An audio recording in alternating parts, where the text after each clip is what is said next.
Walking home from my house Christmas Eve. You could say there's no such thing as Santa, but as for me and Grandpa, we believe. She'd been drinking too much eggnog, and we begged her not to go, but she forgot her medication, and she staggered out the door into the snow. When we found her Christmas morning at the scene of the attack, she had hoof prints on her forehead and incriminating claw marks on her back. Grandma got run over by a reindeer walking home from my house Christmas Eve. You could say there's no such thing as Santa, but as for me and Grandpa, we believe. Now we're all so proud of Grandpa. He's been taking this so well, sitting in here watching football, drinking beer and playing cards with Cousin Mel. It's not Christmas without Grandma. All the family's dressed in black, and we just can't help but wonder, should we open up her gifts or send them back? Grandma got run over by a reindeer walking home from my house Christmas Eve. You could say there's no such thing as Santa, but as for me and Grandpa, we believe. Grandma got run over by a reindeer walking home from my house Christmas Eve. You could say there's no such thing as Santa, but as for me and Grandpa, we believe.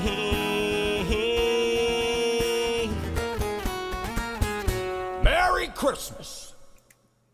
Merry Christmas! Welcome back to the trailer park. It is a trailer park Christmas, and I hate to break it to you guys, but Grandma got plowed over last night on her way home from Christmas Eve, if you didn't hear. Yeah, I'm breaking the news this morning. That was dedicated to my mom. She loved that song. I mean, that was her favorite Christmas song. So, Merry Christmas, Mom.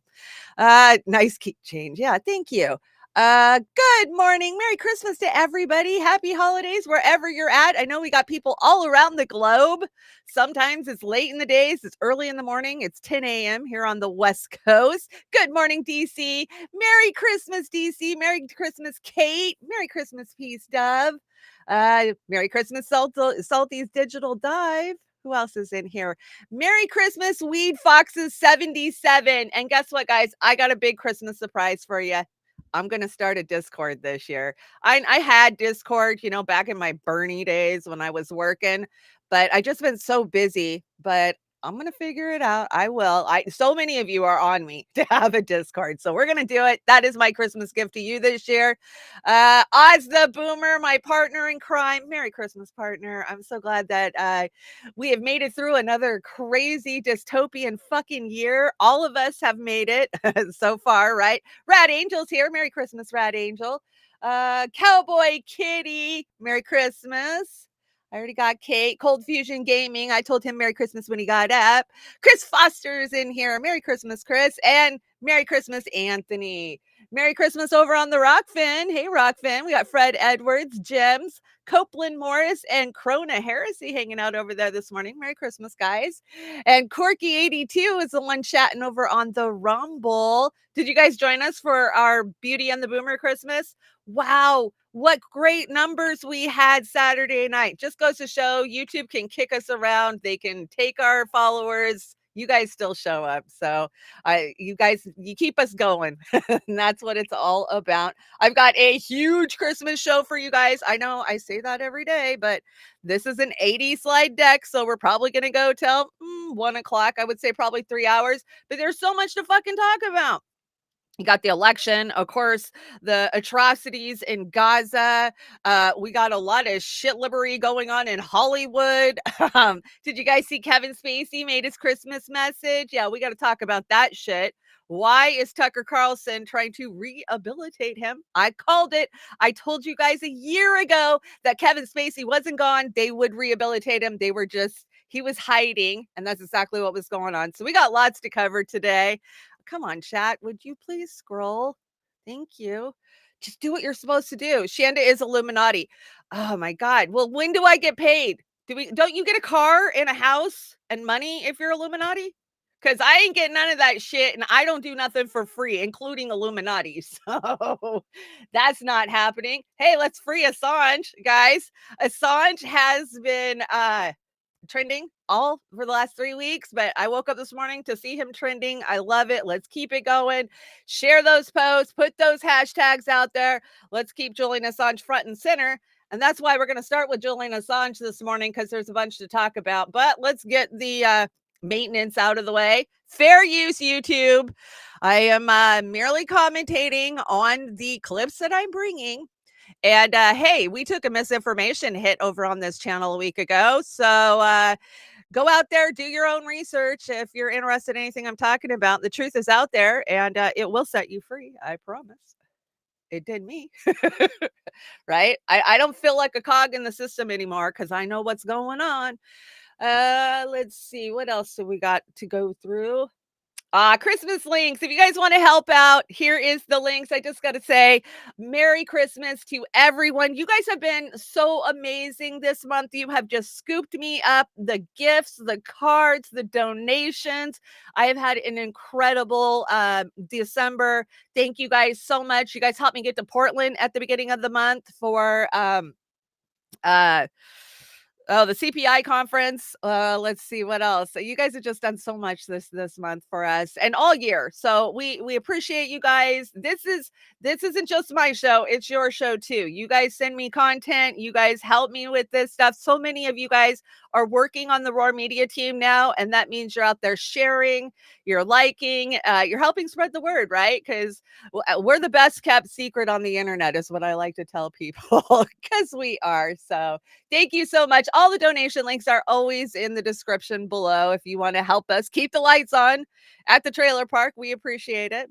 I already did my Christmas. I did my Christmas on Friday, my big family Christmas, because, the kids are grown now and they have in-laws to go to. And I knew I wanted to do a show this morning. So I was like, let's just do it early and get it out of the way, which I kind of like. I've had the last 2 days to just kick back and no pressure, no cleaning, no cooking. I got that all out of the way. I cooked 8 pounds of fudge this year. I think I ate probably at least a pound of it myself, but Christmas cookies. Let's see. I did homemade cinnamon rolls. My partner Oz gave me this amazing professional KitchenAid mixer. So I had to make cinnamon rolls. Oh, my dough turned out perfect.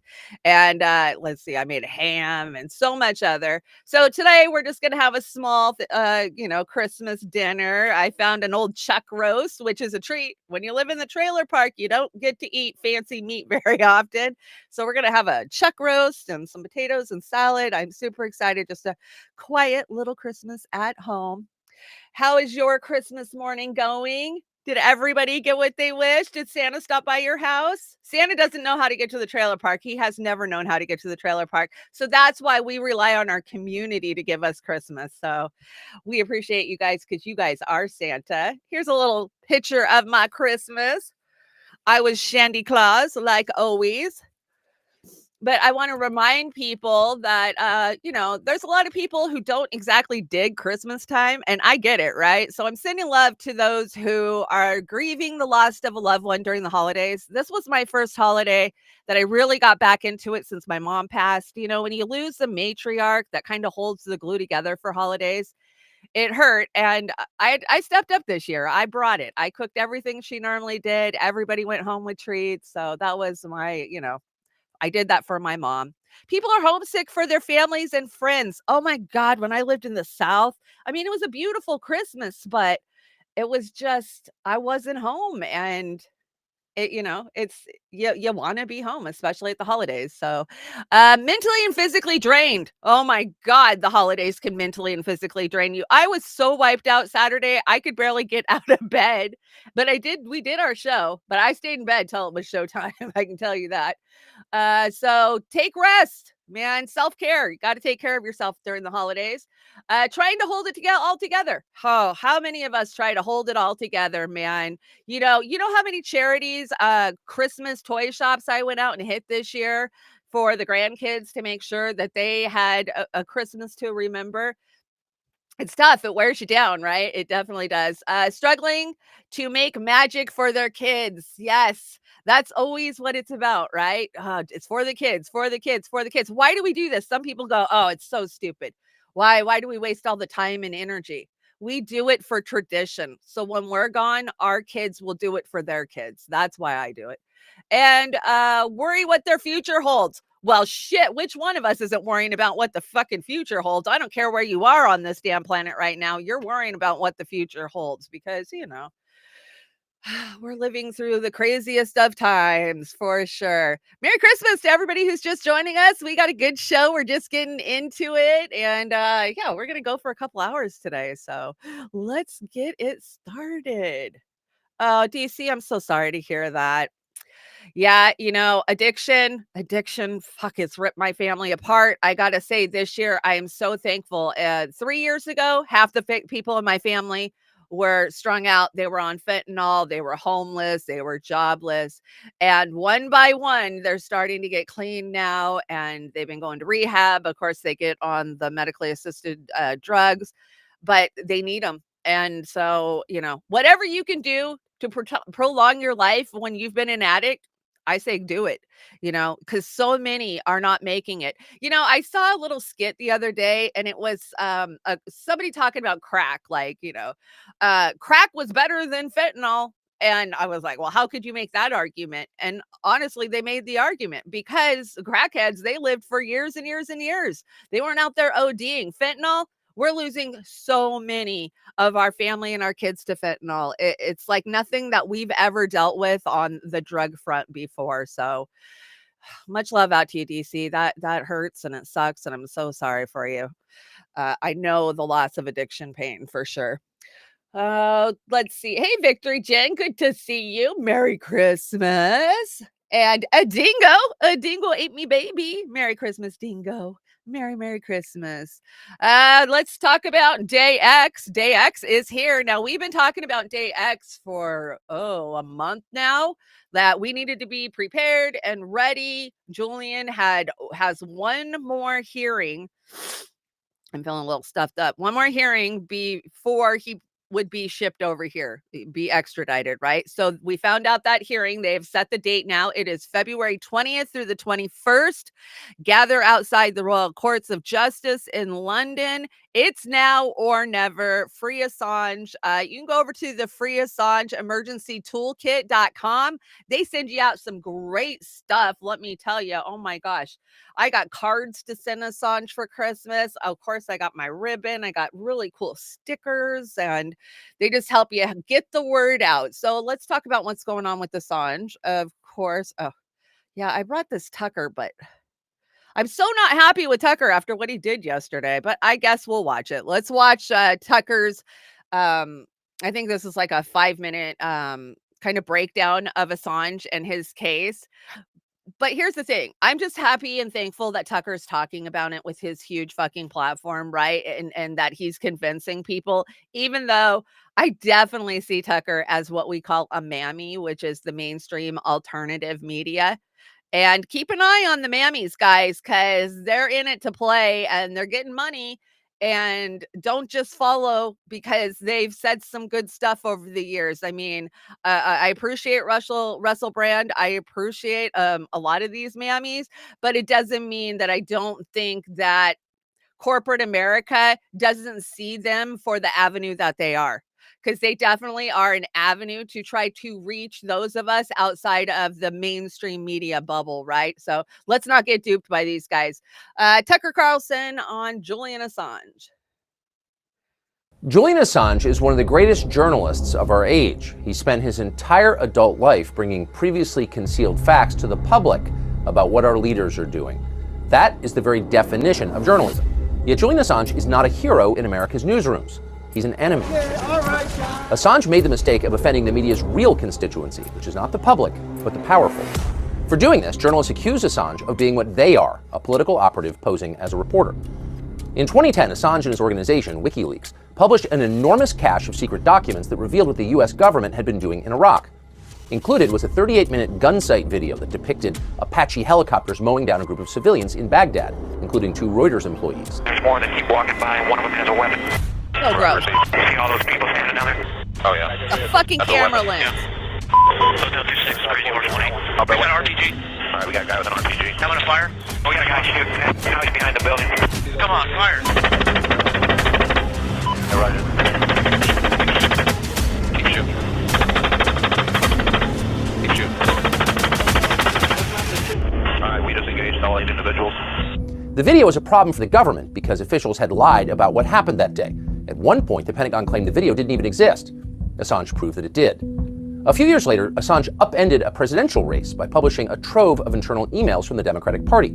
Democrats claimed the emails had been hacked by the Russian government, but they hadn't been. That was a lie. The emails had been leaked from within the DNC itself, almost certainly by a disgruntled employee. Those emails proved that Hillary Clinton's campaign had rigged the 2016 Democratic primary against Bernie Sanders. It was the scoop of the decade, but it was only one of many that Julian Assange broke. For the crime of upstaging them and embarrassing their patrons, the media hated Julian Assange even more. And especially with Assange, what bothers me the most is that he hides under this sort of broad definition of a journalist. And we have to come out and say that this is not, stealing and using disinformation for a foreign government is not journalism. This is a no-brainer. This guy, Julian Assange, directed and led an organization that led to the largest breach of classified information in U.S. history. This is not some do-gooder whistleblower. Assange is a criminal. He's damaged national security. Assange isn't a journalist. He's a criminal, squeaked the faithful servants of power. Embarrassed governments around the world agreed. The government of Sweden, acting in concert with British authorities, charged Assange with a fake sex crime. He's a rapist, they said. Global media amplified the lie. Ultimately, the charges were dropped for lack of evidence. But by that point, Julian Assange was a prisoner.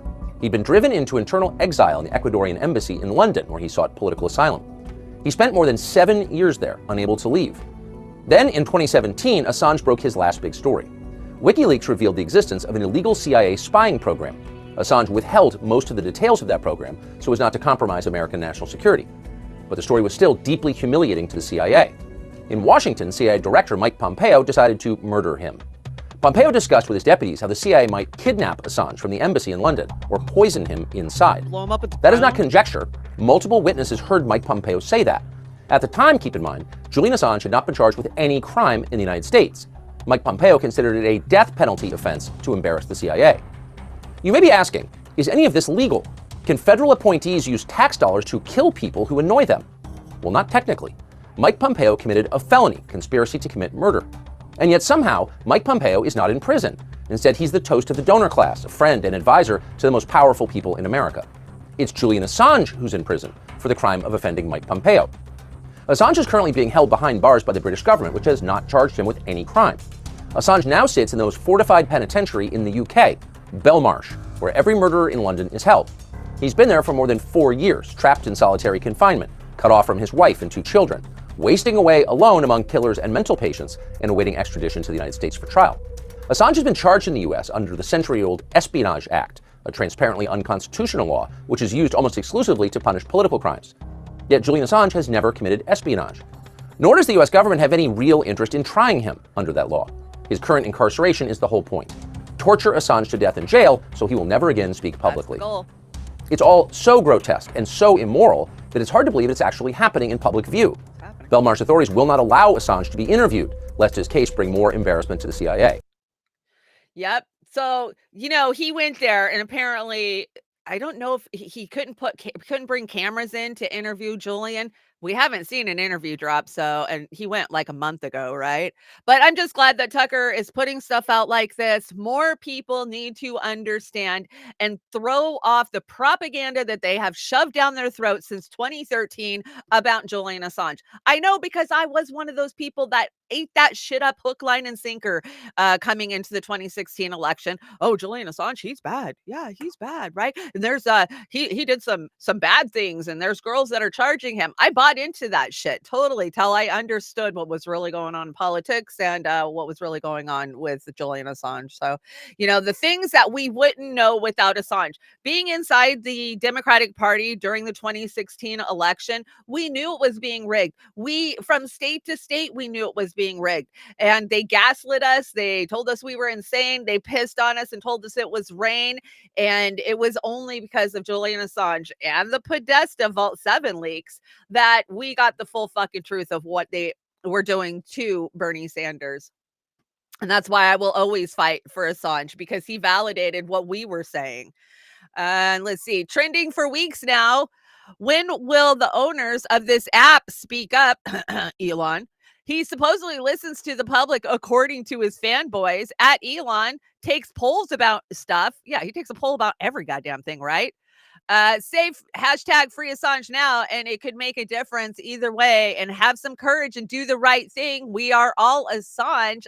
Yeah, I'm sorry. DARPA Boy's never going to do that because he is DARPA Boy and he needs those government contracts, and the government's against Assange right now. So shout out to Indie Media today. Merry Christmas to our partners over there at Indie Media.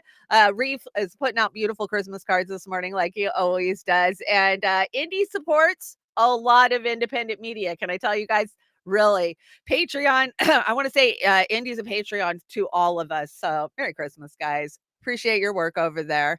It's now or never. Save his life. That's where we're at. If he comes to America, do you really think that he's going to be able to convince a juror? Well, it probably won't even be a jury, right? It'll be a judge trial, would be my guess. So you're trying to convince a biased conservative or liberal judge. He will not get a fair trial in America. They will railroad him. It will be a circus. And this fucking Espionage Act that they're using, come on. It's over 100 fucking years old. Technology has changed a lot, and we can't even reflect that. And the Espionage Act only gets used, as Tucker just said, politically, to politically punish people, right?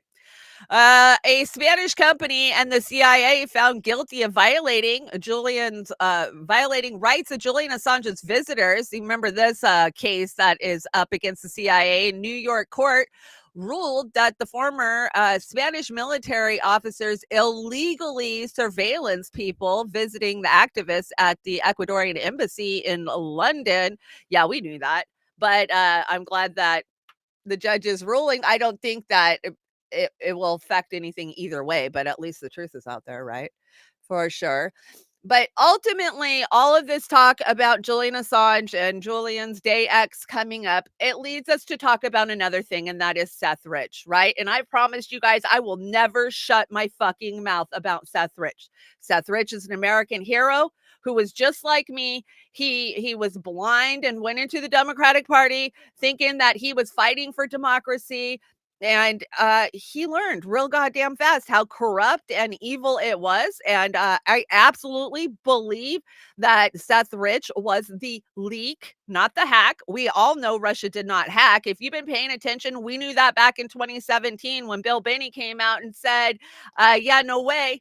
The data says that this was a hack, not a download, because there is no download speed. There's got to be a download speed if it was downloaded, and it wasn't. It wasn't hacked, right? So Seth Rich was the DNC staffer who leaked emails to WikiLeaks before being shot in the head in DC, July 10th, 2016, in a robbery. Yeah, right. Where nothing was actually taken. His wallet was there. He was born in Omaha, not Moscow. He's not a Russian agent, and he was probably a Bernie supporter at the DNC. I do believe that he was a Bernie supporter, like so many of us.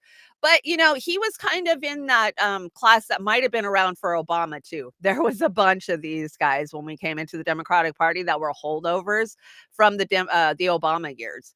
And some of them integrated into the Bernie people. Some of them were rank and file, support the DNC, right? So there is a little news starting to come out about Seth Rich. I got this from Slow News Day. So, wow, Team Assange confirms Seth Rich was the one who leaked the Clinton DNC emails.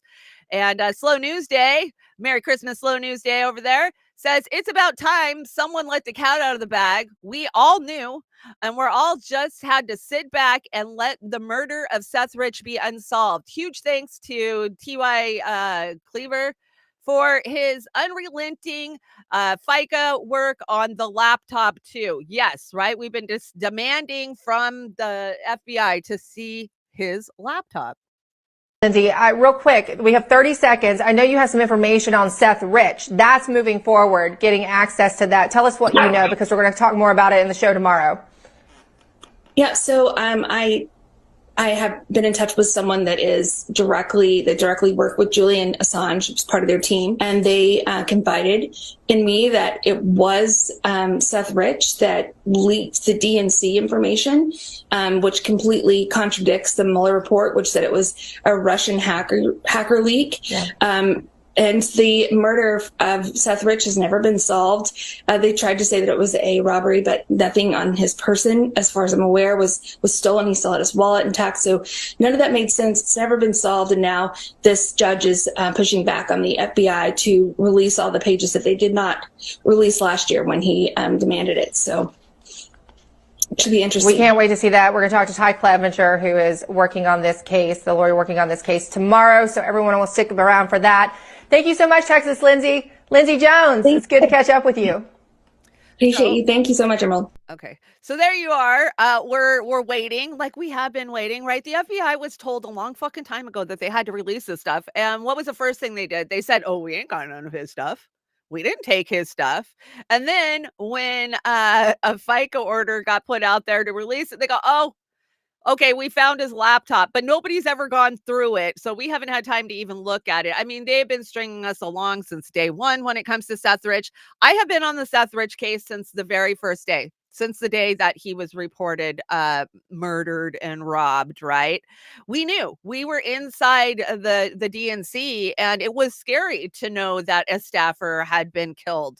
And with the crazy stuff that was going on inside the DNC and the Democratic Party at that time, it wasn't that far-fetched to think, oh my God, this guy was eliminated. And of course, we didn't know about the WikiLeaks at the time. They dropped right after that. But if you go back and you watch that interview with Julian Assange, he is directly asked if Seth Rich is the person that gave him the information. Julian looks right at the camera and he shakes his head and he goes, no. He goes, no. I mean, he can't say it any clearer. His body language tells you exactly. He said, we don't reveal our sources. That's what he did, right? And I knew. It just shot through me. I was just like, I knew. But here's the crazy thing. The day or two after, I want to say it was the second day after Seth was murdered, this crazy story was circulating in some of the alternative media that he was actually alive when he got to the hospital. DC Metro went in there, shut the hospital wing down. The attending resident doctor said that he was going to live, and that the last time he saw Seth Rich, that he was stable. So and now people are like, oh, that's a crazy conspiracy. Like, would it be a crazy conspiracy if they were trying to wipe this guy out and they didn't take him out with the first shot? So they went into the hospital and they finished it off. Why is that such a crazy conspiracy? Especially when you understand that the Clinton machine has had DC Metro in their pocket for the last 20 fucking years. Why is that such a crazy out there story? I don't think it's that crazy. I think it could have been possible. If they didn't take him out on the street, they definitely came in and finished him off in the hospital. But that's my conspiracy. I'm just telling you, I believe it's a conspiracy. Let's see. I think we got one more on Seth. So Jimmy Dore yesterday got Seth trending. Thank you, Jimmy. I was smeared in the Washington Post for asking questions about the unsolved murder of Seth Rich, the only time in history that reporters are not allowed to ask questions about unsolved murder investigations. Now, the FBI doesn't want to release his laptop for 65 years. 65 years. And here's why. Seth Rich was murdered for linking info to WikiLeaks about the DNC and the Clinton campaign rigging the election in 2016 against Bernie Sanders. If you reported on that, you got smeared and discredited and demonetized, right? Whatever you're not allowed to question, whenever you're not allowed to question the official narrative on something, it means the establishment is up to deep fuckery.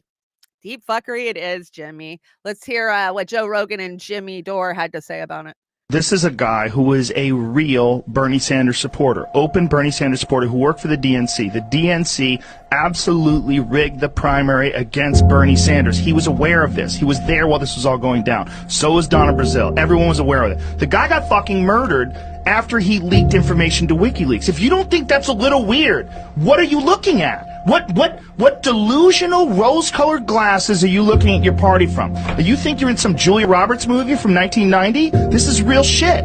Some guy got killed. He was 24 years old. He was a young guy who was very optimistic and had this view of the world where the guy fucking wore American flag pants and shirt. There's a famous picture of him with a beer on. He's a patriot in a lot of ways. He wanted to be involved in the political process. He was very idealistic. He was probably shattered by finding out that the party that he was working for was corrupting the democratic process. And because I've said this before, I've been accused of helping Donald Trump win by really wacky people online. Like, by pointing out all the flaws of Hillary Clinton. Like, look, man, you can't ignore that shit because you want one side to win. I've talked about all of his flaws, too. There's a lot of flawed human beings that run for president, pretty much all of them. I mean, it's very rare you have someone who's not flawed. Right. We're extremely flawed. We're all flawed. But extremely flawed who wants to be the fucking king of the world. It's very rare. Listen, man, I'm not a fucking reputable person. That's what I try to tell my people. Political ideologies. I mean, I'm just not. I'm not that well-read when it comes to politics. I have my opinions on things. But when it comes to things that are rock solid and clear, like that Seth Rich was murdered and people want to ignore it, I'm like, what the fuck do you think happened? There has to be some sort of a disconnect here. When a person is giving information to WikiLeaks that exposes corruption inside the very organization that's responsible for the fucking Democratic Party, and he gets murdered, and you're like, oh, the conspiracy theories. No, he got murdered. There's no conspiracy. It was a botched robbery. Says who? Says who? Where's his? How come his wallet was there? How come his watch was there? How come they didn't take his phone? What the fuck are you talking about that I'm a conspiracy theorist when I just tell you the facts? So and this WikiLeaks thing with Julian Assange is the craziest shit ever. When he said there's consequences to sharing information with us. And everybody's like, he works for Russia now. He works for Russia. So he was the darling of the left when Obama was in office. So isn't that amazing? So Julian Assange, he's just a great news guy who's tough as nails. Who dances creepy and might have fucked some girl while she was asleep. Whatever. He can't leave. He's stuck in the Ecuador embassy By the forever. way, that case was so fucked. So fucked. So fucked. He's been so fucked, and it's because the CIA wants him so bad, and they control everybody. And now they're trying. They have influence over Ecuador, and they're trying to fuck. They're trying to get a Halliburton guy to be their new. Anyway, they might just blow up that place. The gas leak. No doubt, right? I wouldn't be. Okay, you guys got it. You guys get the gist of it. I'm so glad that these guys are talking about it, and what we wouldn't know without Julian Assange and Seth Rich. That's why I will always keep them in my forethoughts, and I will always share my information with you guys when it comes to them. So let's talk about Pizzagate. I see some of you guys talking about Pizzagate in the chat. Now, I agree with this. Pizzagate did not originate from Q, guys. Pizzagate didn't come from Q. They co-opted Q and weaponized Q to make us look like conspiracy theorists. But Pizzagate actually came from the John Podesta emails that were published by WikiLeaks. Those emails were never disputed. They were never disputed. Never once did John Podesta or Hillary Clinton say, those are not my emails. They said Russia hacked them, but they never said they weren't real. Now, as far as Pizzagate, I didn't know shit about Q, right? I'm just in my own little Democratic bubble, loving Bernie, fighting for, seeing that the Democrats are corrupt. And I start reading the Podesta emails when they drop Vault 7. Like, what in the fuck is he talking about? Like, if you go back and you read the Podesta emails, without a fucking doubt, you come out of there creeped out knowing that these sick motherfuckers are doing stuff to kids. That's what I came away with. And to be inside the Democratic Party and to believe that shit, I was ostracized. I was burnt to the ground. I was a Republican Q supporter. And yeah, the whole Comet Pizza and the shooting and that shit, I believe all that shit was contrived 100%. All the shit that went down on Reddit, yeah, totally contrived. But as far as what was in Podesta's emails, that shit speaks for itself, guys. 100% speaks for itself. If you don't believe me, go read the goddamn things. They're so gross. But speaking about gross, and, we're talking about the same ring, right? We got to talk about Kevin Spacey. Every year for the last couple of years, we get some creepy ass message from Kevin Spacey, right, at Christmas time, right? And a lot of times he's in his character from the Netflix series that he got canceled and fired from. Who was president, right? President Underwood or something like that. I did really like that series before I knew about Kevin Spacey, but now I know about Kevin Spacey. So this is like a 7-minute thing with Tucker. It's like a spoof interview. I don't even know what Tucker was going for here. You can see it's fucking scripted, especially because Spacey keeps looking at the camera. I'm going to probably speed it up so we can get through it.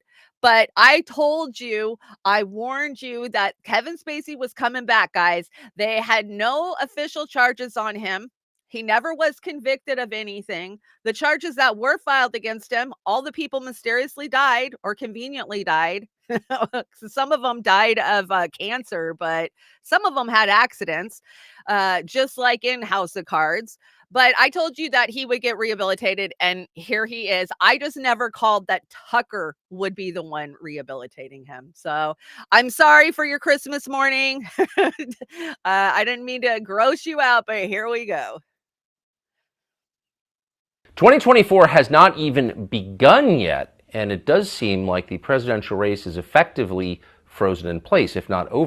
Oh, come on. Sorry. We know who the candidates are. It's too late for another to get in. Some have already dropped out.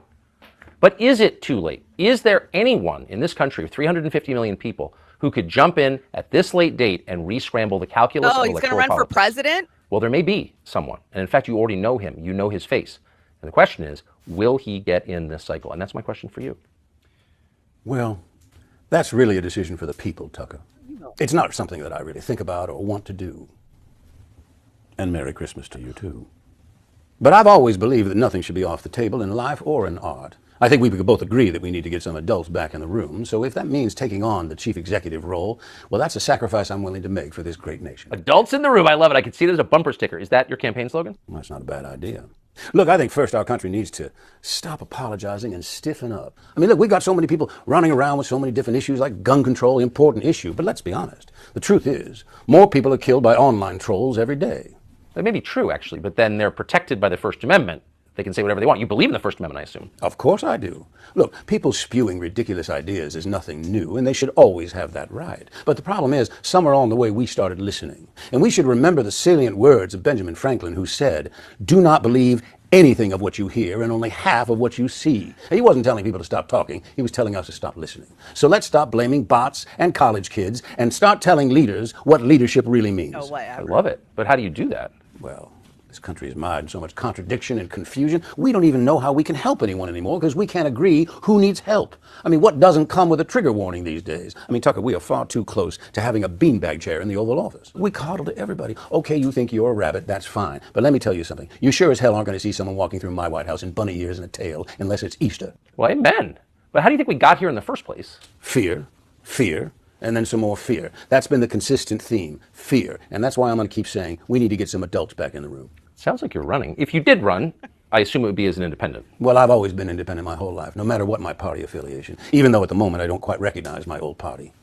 So at what point would you get in if you did? Well, I think there's time. I've never been afraid to show up a little late for the dance. But lots of people want to be president. What would you specifically bring that others aren't?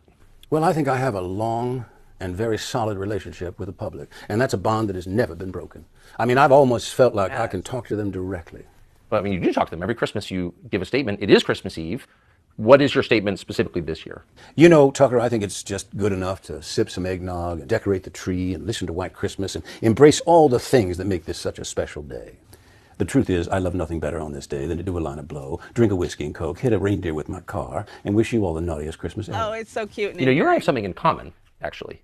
Oh, yes, we both got canned by our network. True, but they actually tried to kill you. Yes, but here we are, Tucker, bigger than ever. So looking back on all the drama, tried to kill do her? you think that legacy media played a role in what happened to you? Look, I think they're trying to do their best to stay relevant. Look, platforms like X, I mean, you move information X around so commercial. quickly, everybody else is That's just playing what it catch up. is. Legacy media's diligence has turned out to be they just cut and paste what some trusted outlet does. I mean, look, this will be a good example. Watch how they report on this conversation. There'll be one or two headlines that get repeated over and over and over. I think actually if legacy media wants to survive, they're going to have to start slowing down. That's smart. Okay, I can't take any more of this disgusting crap. If you guys want to go watch the last 3 minutes of it, you can find it everywhere. I saw it on YouTube, I saw it on Facebook, and I saw it on X, which just seems to be an X commercial, right? That's what I see here. Like, oh, we're going to put this up on X. It's a free speech platform. Bullshit, it is not a free speech platform. So let us not forget some of the things that Kevin Spacey, so report Kevin Spacey's accuser, Linda Culkin, dead after being struck by a car. That was like 2 days before that trial began.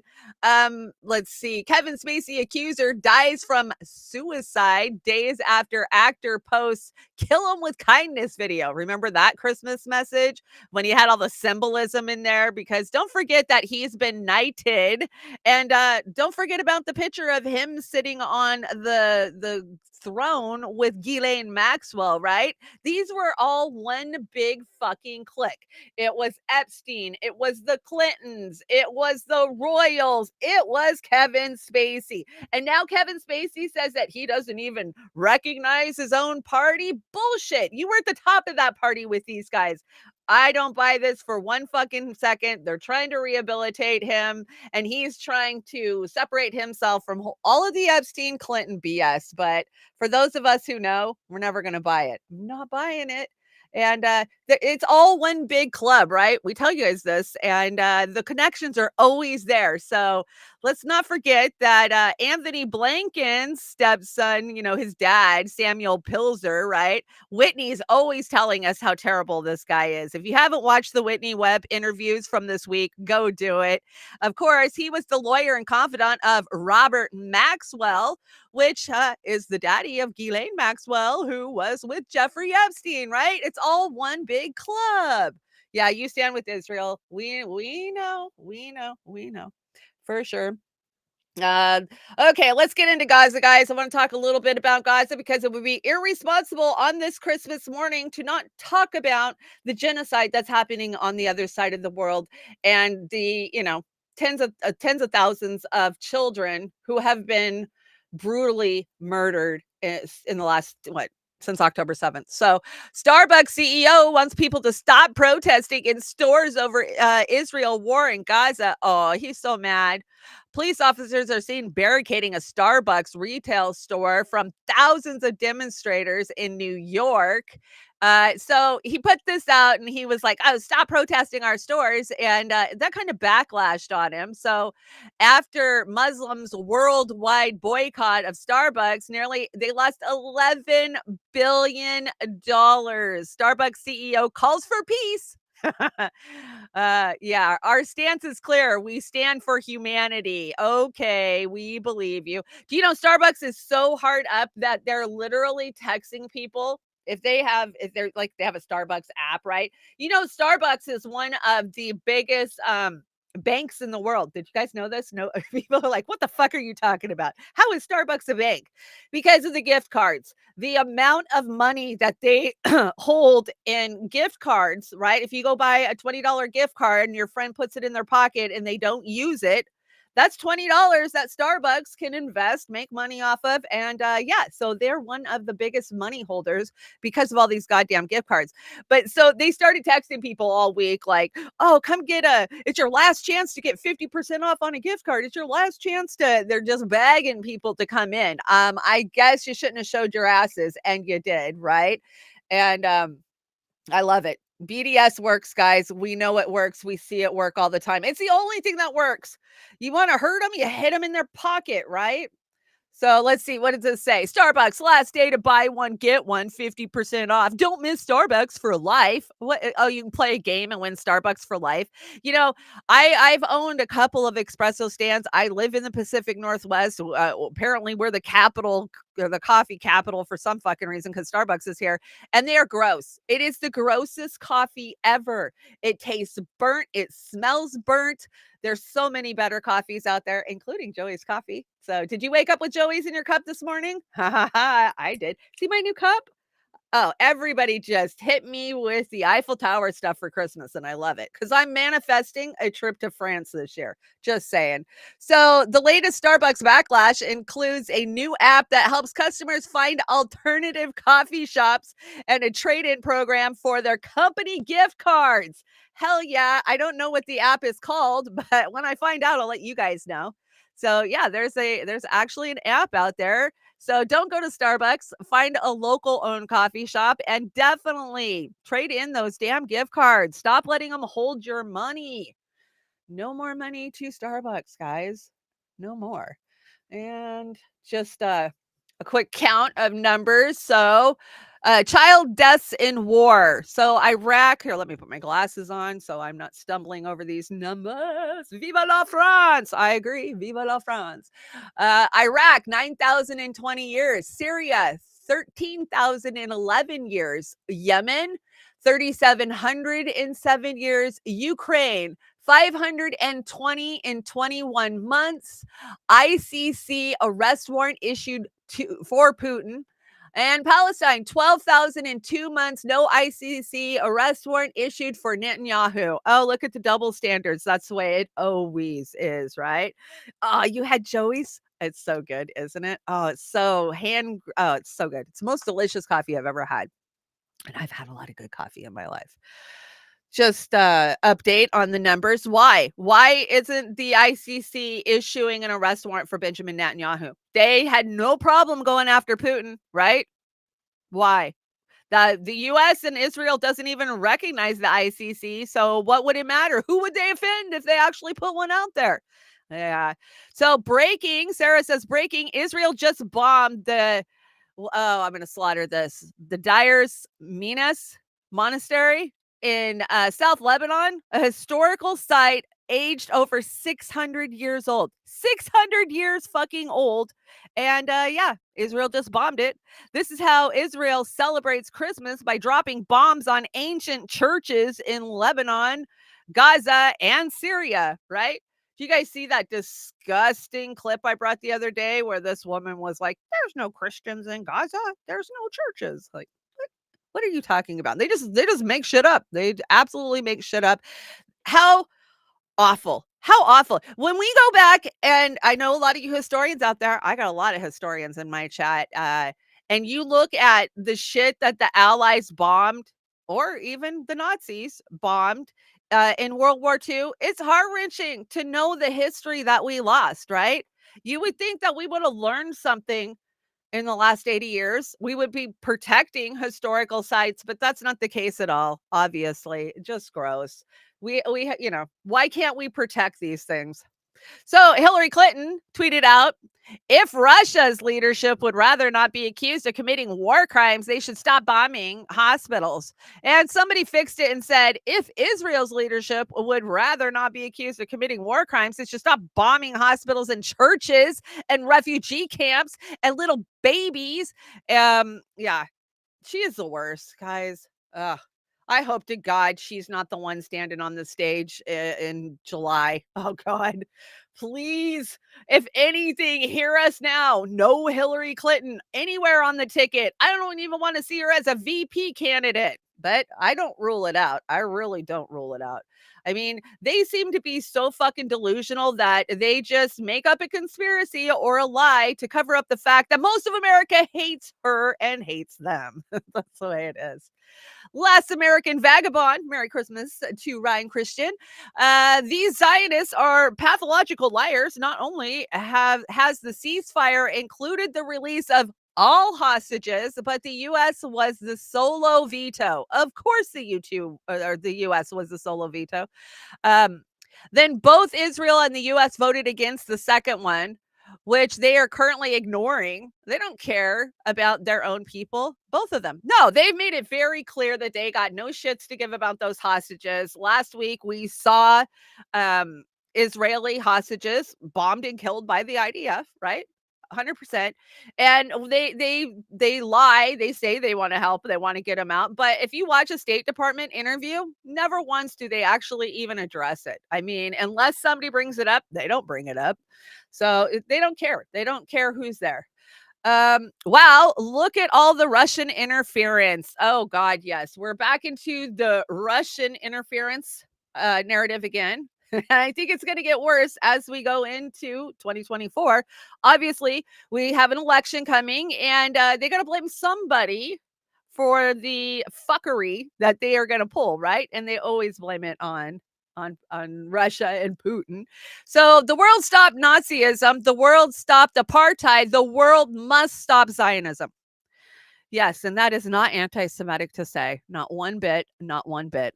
I do not conflate the whole entire Jewish heritage with Zionism, because I know that they are not one and the same. They absolutely are not. And yes, they are complicit with blood on their hands. But hey, they got their Santa hats on. So, you know, they're good guys at the end of the day.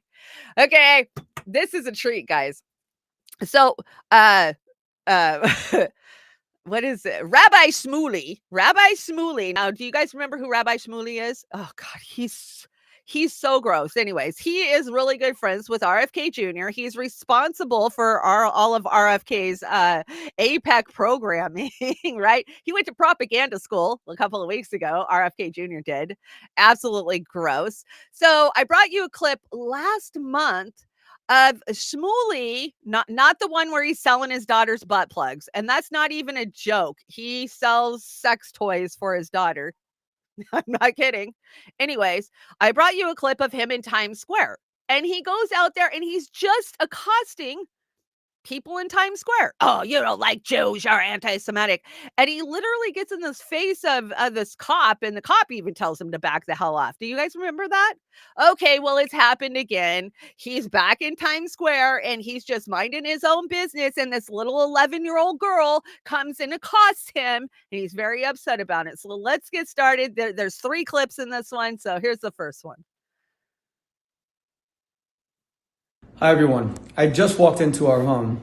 You see, I have to share with you, you know that I fight anti-Semitism every day of my life, unfortunately. You cause it. I think this is the first time that I really felt like I was in Germany in the 1930s. I had taken my youngest daughter out to Times Square. We were just spending father-daughter time together, went to a kosher pizza store, had to say Kaddish for my mother, etc. Now remember, I wear a yarmulke everywhere, but if it's cold, so I was wearing a hat. So this time I was not attacked in Times Square because I was Jewish. I was attacked because they recognized who I was, Rabbi Shmuley. This Muslim family walks over, the woman says, I know who you are. And she says, free Palestine, free Palestine. And I said, yes, we should free Palestine from Hamas. And that's all I was going to say. And it continued, and the harassment, and then another couple. And it got so bad, I just couldn't believe. Forget any lack of sympathy about how I was being harassed by one person after another. People were actually saying, yeah, they're right. So when all of that happened, that was the first video that you guys can watch. The Free Palestine, and the guy that says he hates Israel, and then he pretends to come over to try to break us up, but really he's there to tell me how much he hates me and hates Israel. And the hatred that I had just experienced was so shocking. But just when I thought it was over, and my daughter and I were about to leave, another family comes, and a guy who says, he wouldn't say his name, he said his name is Muhammad. He either meant that, or he's probably referencing my debates with Mohammed Hijab, because Mohammed Hijab, of course, is calling for the murder of my sons in the IDF. He's been reported to the FBI. By the way, all this stuff is very serious. This is not just about harassment. This is potential murder, danger. It's potentially murder. Jews being beaten up on the streets of New York. It's horrible. But then this guy comes and puts his phone in my face, so I put my phone in his face, and I could not believe that he and his family start telling me that I should kill myself because I'm Jewish. Their daughter said that she was 11. I don't think she was 11. I think she's older. She says, you should kill yourself. And I said, how could you say something like that? Who taught you to say that? And then she says, and there's nothing you can do about it because I'm Canadian and because I'm 11. First of all, I don't know if that's true. How did she know to say that she has no liability? It's almost like they're preparing people to go and attack Jews in the street and telling them what to say if they get caught. Use a false name, say you're a foreign national, say that you're only a minor. Okay, so that went on for like 10 minutes. I cut it halfway through. So you get the gist of it, right? He's saying that he was so viciously attacked in Times Square, just minding his own business. He wasn't talking to nobody. People just saw him. So, oh my gosh, it's Rabbi Shmuley. We got to go throw some anti-Semitic tropes at him and tell him to kill himself. That's what he's saying happened. So I brought the video. I like this meme though. An anti-Semite used to be a person who disliked Jews. Now it's a person who Jews dislike. Absolutely true. That's the way I see it. Okay, so here is the encounter yesterday that he is talking about. This is the Muslim family. Yeah? Go ahead, tell me. You want the Jews to die? You said I should kill myself. You said I should kill myself. That doesn't mean you literally the whole freaking Why me? But why me specifically? Why me? Why me? Unbelievable. The hatred. The disgusting, vile hatred. I will love you. The hatred. Look what they teach their children. He's the one with the hatred look on his face. God, this guy. Unbelievable. I cannot believe what just happened. You won't die though. But you won't die though. Okay, so you see the family is walking away. They're trying to get away from him. Obviously, all of them are facing the other direction. He keeps bringing them back by yelling shit at them, right? So do you think that he was just minding his own damn business at Times Square at Christmas time, looking at the lights, and he just got accosted? Or does he have a fucking history of trolling Times Square? He cruises Times Square looking for people to fuck with. And here is an example from just 4 weeks ago of him doing the same goddamn thing. So you tell me, was that Canadian family who was vacationing, walking through Times Square, do you think they went out looking for Rabbi Shmuley to go call him names? I think he goes there to troll people. So here's my example. I want you to see how these thugs operate. Here's a pro-Palestinian, anti-Israel, anti-Semite trying to destroy all the traffic on Broadway on a Saturday night of Thanksgiving. He's being summoned by the police. They, of course, cover their faces because they always want to show intimidation. Look at this. Look at the way, whoever this guy is. Hey, how's it going? You hate Jews, huh? Yeah. See? Let's see your face. Let's see your face. Come on, let's see your face. Yes, come on, let's see it. You afraid? Afraid to show your face? Let's see your face. Let's see your face. He's cruising. Excuse me. He is antagonizing. They're antagonizing. He antagonizes it. No. Yeah, Don't hold a sign saying Comedy Central and then start attacking Jews, okay? Take it down. Comedy Central is anti-Semitic. They're Illuminati for sure. You don't need all of that, all right? So with all due respect, no, they intimidate Jews that's like fine. us, okay? There's no respect out of that anymore. Just keep walking and you don't need to. That's fine. But That's the cop right there telling him to get lost. Don't start up anything. We Jews have been bullied enough. Don't bully me. We Jews have been bullied enough. Thank you, officer. Have a good night. Okay, I'm not going to play the whole thing. It goes on with him just bullying people in Times Square. He has a history of going to Times Square and bullying people. This was everywhere yesterday. This young girl, I don't justify whatever she said to him, but I'll tell you what, if I'm walking, minding my own business in Times Square and some asshole comes up to me and starts saying shit like this, you better bet I'm going to start telling him some nasty shit. So I don't think that she was trained or taught to say those things. I think it was just a natural reaction to him accosting them while they're out there, enjoying their holidays. He is the worst troll. Oh my gosh. Have you seen the picture of him where he looks like that troll from the actual scary movie Troll? Fucking spitting image. Oh my gosh. I didn't even bring it.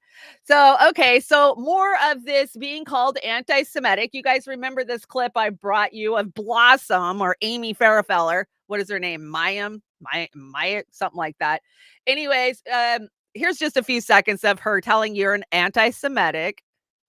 Welcome to another edition of You Might Be an Anti-Semite If with Noah and mine. You might be an anti-Semite if you actually think that the Jews or the Israelis doctored the videos that Hamas themselves took of themselves barbarically slaughtering a bunch of Jews. If you in any way think that you don't really know what went on October 7th, Roger Waters, I'm talking to you, you might be an anti. Okay, I can't take any more of that. You guys saw it last week, right? We played it. The fact that she went out and attacked Roger Waters. Welcome is to just another disgusting. edition No, of. you need to stop and move on to the next slide.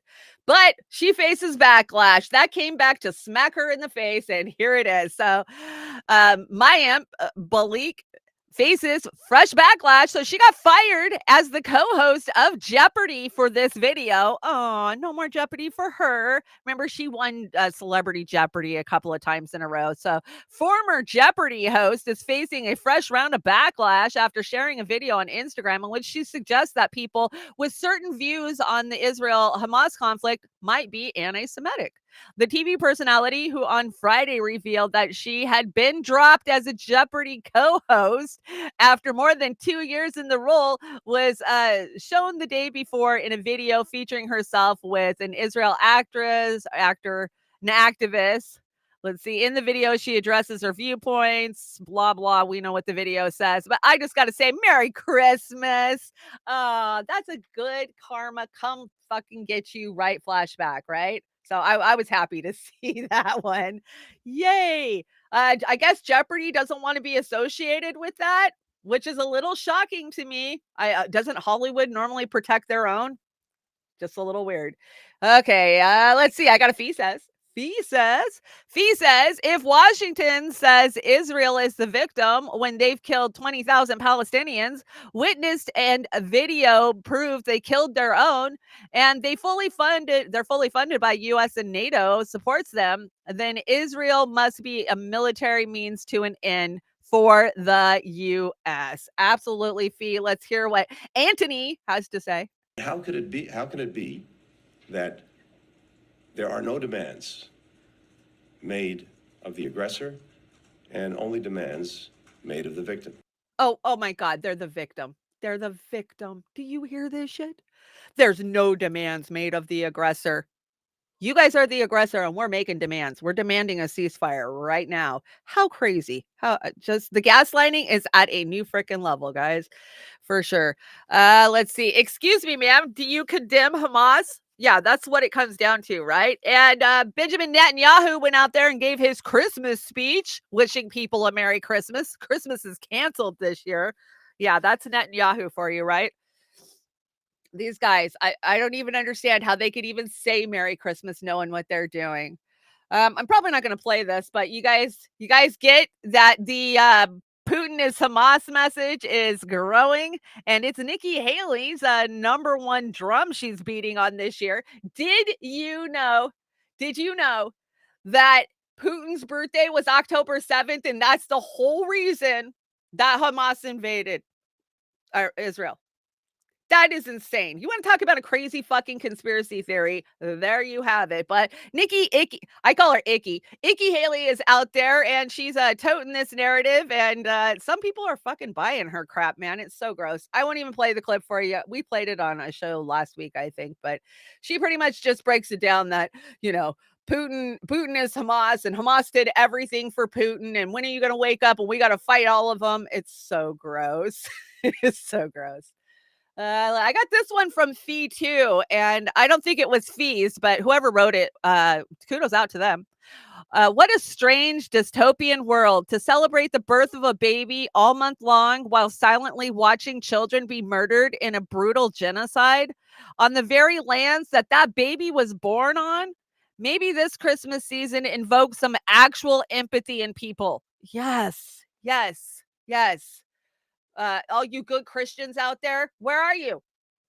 The Bible taught us that murder is wrong. Murder of children is wrong. So that was Gaza, guys. I feel bad if I didn't cover it. I know it's Christmas, so we're gonna move on to some funnier stuff, some better stuff. But I would have felt bad and irresponsible had I not covered it this morning. So, how about a palate cleanse? I think we need a palate cleanse. So I brought you this cute marmot. Who doesn't like a marmot? Maybe this was the marmot that caused all of our problems. I don't know, but he's getting a shower and he's helping out a little. It's too cute.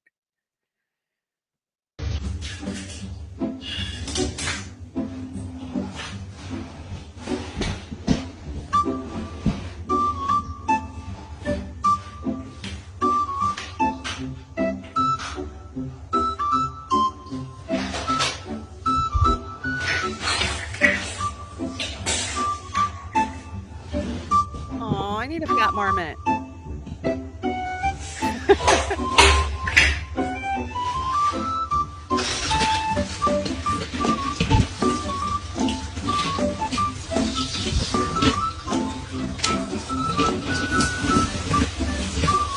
Oh, he was too cute. What a fat little marmot. We have lots of marmots where I live. We have what we call the game farm, and there's a whole marmot hill. Like I can go park and watch the little marmots stick their head out. They always have such a look of suspicion. That's what it is. They always have a look of suspicion in their eyes. Dirty Dollars, thank you so much for the Super Ray over on the Rokfin. Says, I really believe it's about time that we had a woman president, or at least someone who identifies as one. But there isn't an option. Any suggestions, Chanda? Yeah, here's the problem. And I agree. I think that a woman who had empathy could change the whole entire fucking game, right? But the women that get to that level, they don't have empathy and they have to have bigger balls politically than the men. Look at Hillary Clinton. So I don't think that we'll ever, anytime in my lifetime, see a woman with actual empathy get in there and get all the way to the top, right? Because we all know it's completely rigged. We had Bernie Sanders, who was supposed to have empathy and he was going to make things good, and he couldn't get there, right? So I don't buy this. It needs to be a woman. If it's a woman like Hillary Clinton or Nikki Haley, I'll pass, please. I'll pass any day of the freaking week. We don't have any options. You guys know this election, what a shit show. We don't have any options. I mean, every now and then I get this creeping thought like, oh, I'm going to have to vote for Trump because I'm definitely not supporting the Biden regime, right? We got third-party candidates that ain't going to do shit. We know that. A lot of them, there isn't one candidate that I go, oh, I agree with their policy. I got to get behind them. Not one. So I don't know. I wish I had solutions for you, Dirty Dollars. I don't. But thank you so much for the Super Ray this Christmas morning. Republicans threaten to take Joe Biden off the ballot in states they control. Ooh. Yeah, let's do it. They're all talk. They're not going to take him off no goddamn ballots because it's a uniparty, right? Just like the Republicans are screaming that they want immigration reform, but they will never do immigration reform under Biden because why? Biden would get credit for it. So yeah, Vermin Supreme 2024. I kind of think that's where I'm at right now because there is no good alternative. Speaking of Joe Biden, yeah, that fucking Christmas video that they put out, I didn't bring it. I have it, but oh my God, yeah, it's definitely like Clockwork Orange. Let's see. Biden got asked, I think this is about his polling. I don't remember. About the economy, sir, what's your outlook on the economy next year? All good. Take a look. Start reporting it the right way. Try reporting it the right way. The economy is great. You guys just keep lying about it. That's what he's saying, right? Hear me out. What if instead of kissing someone at midnight on New Year's, we all just collectively scream, ah! Yeah, that's really coming into 2024. I think that's very appropriate. I got a Glenn Greenwald here. Glenn is talking about Biden's legacy. What is Biden's legacy? Now, there's lots of different things we can talk about what Biden's legacies are, right? Build back better, the border. There's so much, but let's talk about what will his legacy be. The three major components of Joe Biden's legacy when he finally leaves power and then leaves the earth is, number one, the crucial role he played as the Democratic chairman of the Senate Foreign Relations Committee in 2002 and 2003 in convincing enough Democrats in the Senate to vote for the authorization for the Bush administration to invade Iraq. What about the crime bill? He was not just a vocal supporter of the war in Iraq like Hillary Clinton or John Kerry, but he was, as the chairman of the Senate Foreign Relations Committee, a vital voice in convincing House and Senate Democrats to giving enough votes to the Bush administration to invade Iraq. So you have the Iraq war on his legacy, something that killed thousands of American troops, hundreds of thousands of Iraqis, if not over 1 million. Then you have this war in Ukraine, based on absolute lies about the objective, and that was a total failure, at least in terms of the stated goals. Yeah. And now you have the unstinting support for the war in Israel that, according to every study, is killing civilians and journalists and medical professionals and healthcare workers at a rate not seen since at least World War II. And if you really want to add domestically to his legacy, you would say that protecting banks and corporations in bankruptcy against consumers trying to discharge personal debt, or the construction of the prison industrial complex. Thank you. The crime bill, I think, is one are of crucial parts of his legacy. But when you talk about wars that are killing huge numbers of people, civilians, Iraq, Ukraine, and Israel, it's hard to say that anything other than that will be his legacy. It's like LBJ, who had a lot of domestic achievements, and yet the war in Vietnam overshadowed them all. You have 3 wars on Biden's legacy. And the part of the domestic agenda is barely any better. Yeah, I don't, the economy being so bad, that's another one. But what will his legacy actually be? Well, we know what his legacy actually is. It's Hunter Biden, right? That's who's going to carry on the Biden name.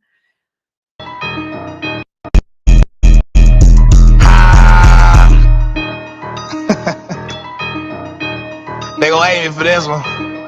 Hey, you know what's really wild? Got your own son calling you a pedophile. Why you getting called that by your own child? It say Pedro Peter every time the phone down. Wow, Hunter arguing with hookers while they wearing crack. Whoa, they call it a conspiracy, but I'm saying facts. Whoa, in the mansion up in Cali, but who pay for that? Whoa, the media gon' cover it up like he ain't get hacked. Whoa. Here we go again. If it was Trump Jr., it would be on CNN. This what happens when you rich but you a slave to sin. This what happens when the devil knock you let him in. I don't care about who this offends. Biden crime family, they all belong in the pen. Biden loves minors, that's the real BLM. Call me what you want, but at least I ain't a damn. Wait, hold up, don't get mad at me. Am I tripping or is he in bed with Natalie? Why he recording all that? What's the strategy? If you do incest, you probably do bestiality. Hey, the president's son is a crackhead, but you the smartest guy, he know that's what your dad said. Is he the real president or a jack led? Why is everyone that voted for your dad dead? Hey, you know what's really wild? Got your own son calling you a pedophile. Why you getting called that by your own child? It say Pedro Peter every time the phone down. Wow, Hunter arguing with hookers while he wearing crack. Whoa, they call it a conspiracy, but I'm saying facts. Whoa, in the mansion up in Cali, but who pay for that? Whoa, the media gon' cover it up like he ain't get hacked. Whoa, all the women in your phone, can we check the age? Wasn't you on $15? Can we check the page? Hunter needs to be in prison, put him in the cage. I thought he was clean, seemed like he ain't changed his ways. And that ain't working for Verizon, how he get a raise? 10% for the big guy, who all getting paid? I still don't know why he recorded, is it blackmail? But do you really think any of them will go to jail? They satanic and all of them will go to hell. You a lame Hunter and your daddy lame as well. It's obvious, but if you blind and read it in braille, will the corruption never end? Only time will tell. The president's son is a crackhead, but you the smartest guy, he know that's what your dad said. Is he the real president or a jack led? Why is everyone that voted for your dad dead? Hey, you know what's really wild? Got your own son calling you a pedophile. Why you getting called that by your own child? It say Pedro Peter every time the phone down. Wow. Yeah, I'm probably going to take a hit for that, but it's Christmas. I'll do it. I'll take a hit for you guys. That was funny, though. I mean, the funny part of it is it's true, though, right? We know that Hunter calls him pedo in his phone. That was one of the things that we found out, right? Ugh. Who does this shit? Who records themselves weighing out their crack? I just don't understand. What were these videos used for? Why did he have to record all of his criminal activity? Who does that? I don't get it. I'll never, even if Hunter Biden himself told me why he did it, I would just shake my head and be like, that's the stupidest shit I've ever heard. Revolutionary Blackout Network, liberal boomers already melting down at people not supporting genocide Biden. The upcoming election is bound to be unbearable. If and when American democracy dies, young people will be to blame. Well, they might be to blame is what it says. Yeah, let's blame the kids because they didn't get on board with the boomers. Increase prices by 200%, drop them by 30%, and then take credit. That is exactly what the Biden administration has done. And 8 million Americans slip into poverty amidst the coronavirus pandemic, a new study shows. Yeah, a lot of these corona era, things that were in place, like the eviction moratorium, a lot of those are gone now. Like all of them are gone now, right? And so the protection's not there. And homelessness has jumped. I did a report on it a couple weeks ago. More and more Americans are getting kicked out of their homes. They're living in their cars, and they don't get counted homeless if they're living in their car, right? That's just so wrong. Let's see. The real reason millennials are struggling to afford houses. The real reason why millennials cannot afford houses is that despite housing prices quadrupling over the last 20 years, the median income adjusted for inflation remains exactly the same. So every boomer and Generation Z that tells you to suck it up is full of crap, because they were making the same money you were and paying 400% less for their house. Right. That's it too. 400% less for their house. Wages have not kept up.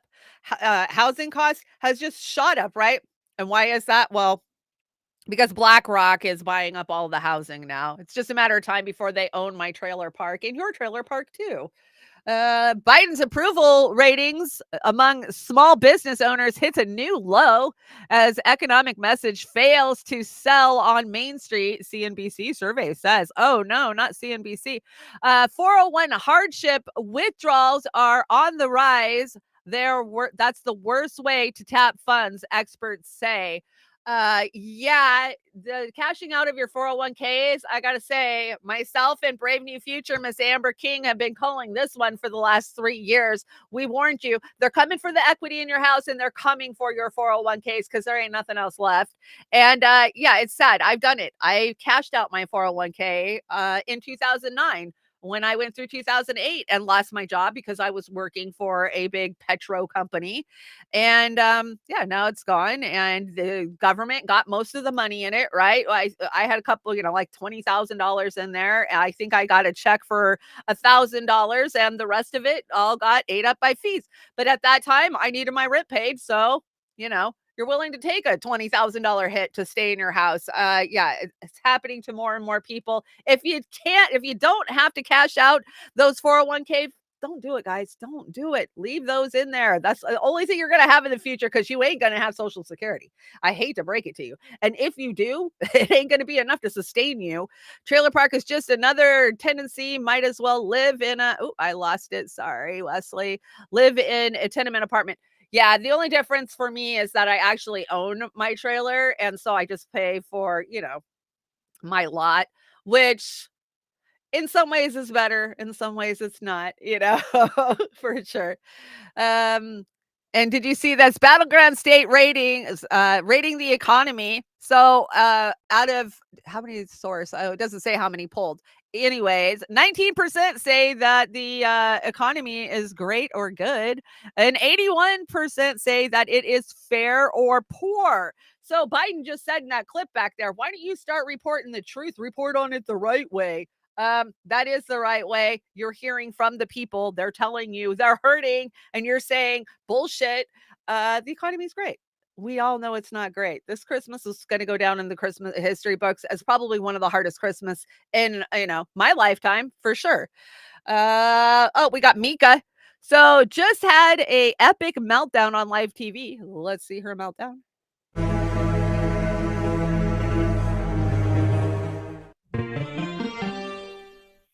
Brand new polling out of Iowa on the Republican field for president. Joining us now from the big board, NBC News national political correspondent Steve Kornacki.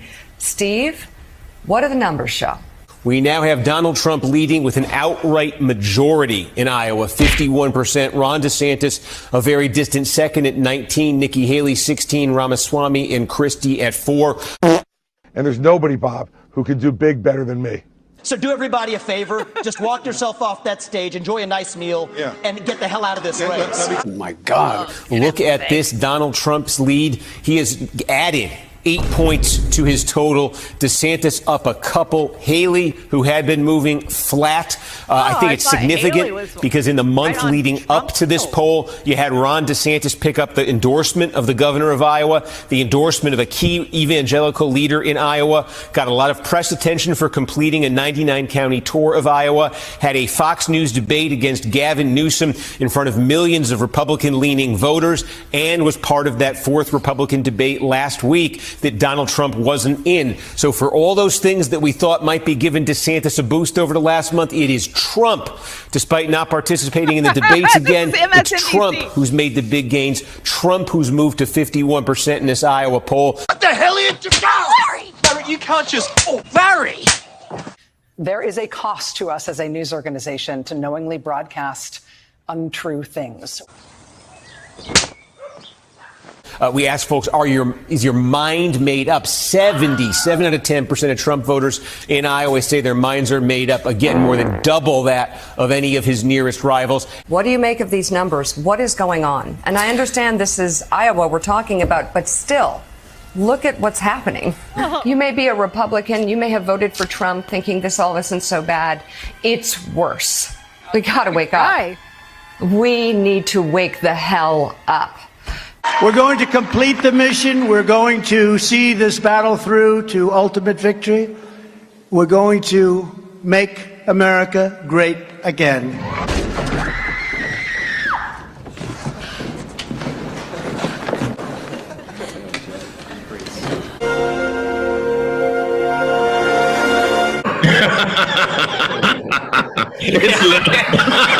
Reddit.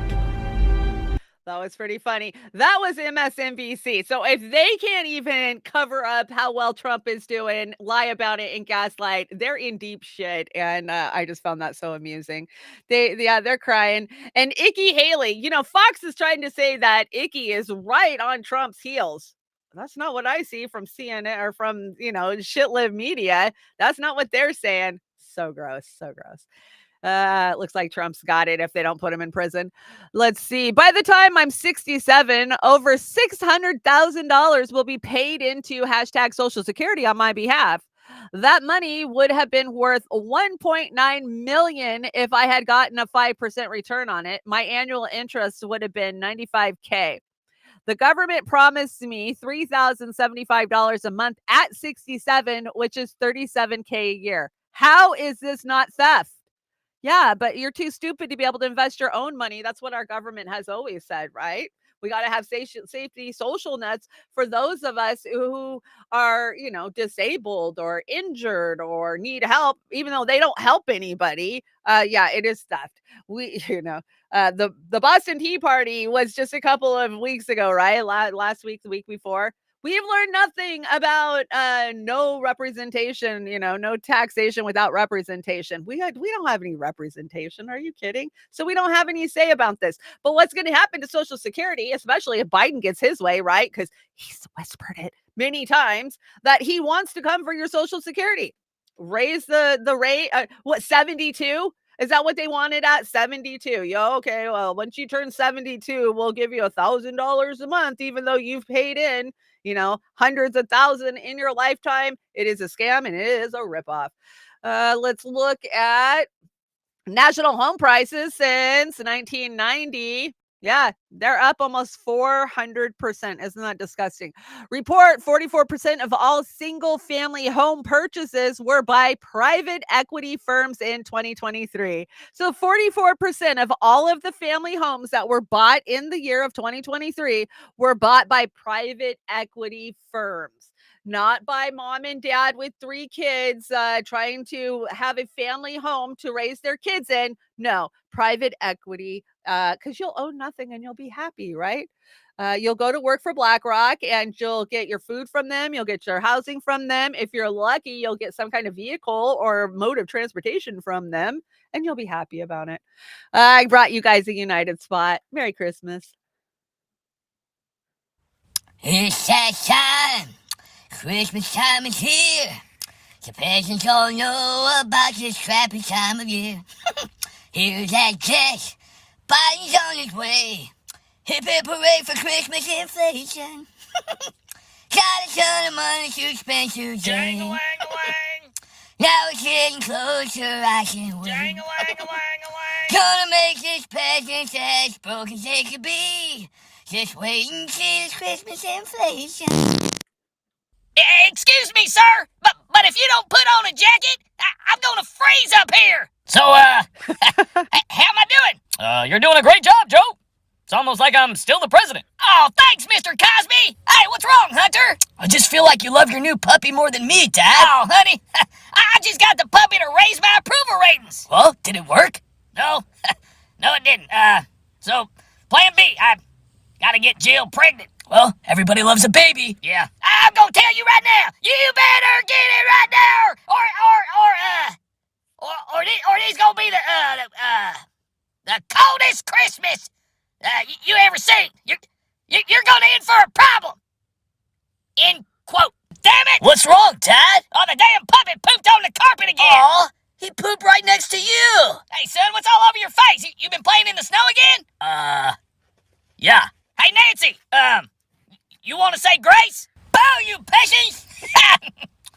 I raise the taxes for you all, the United Peasants of America.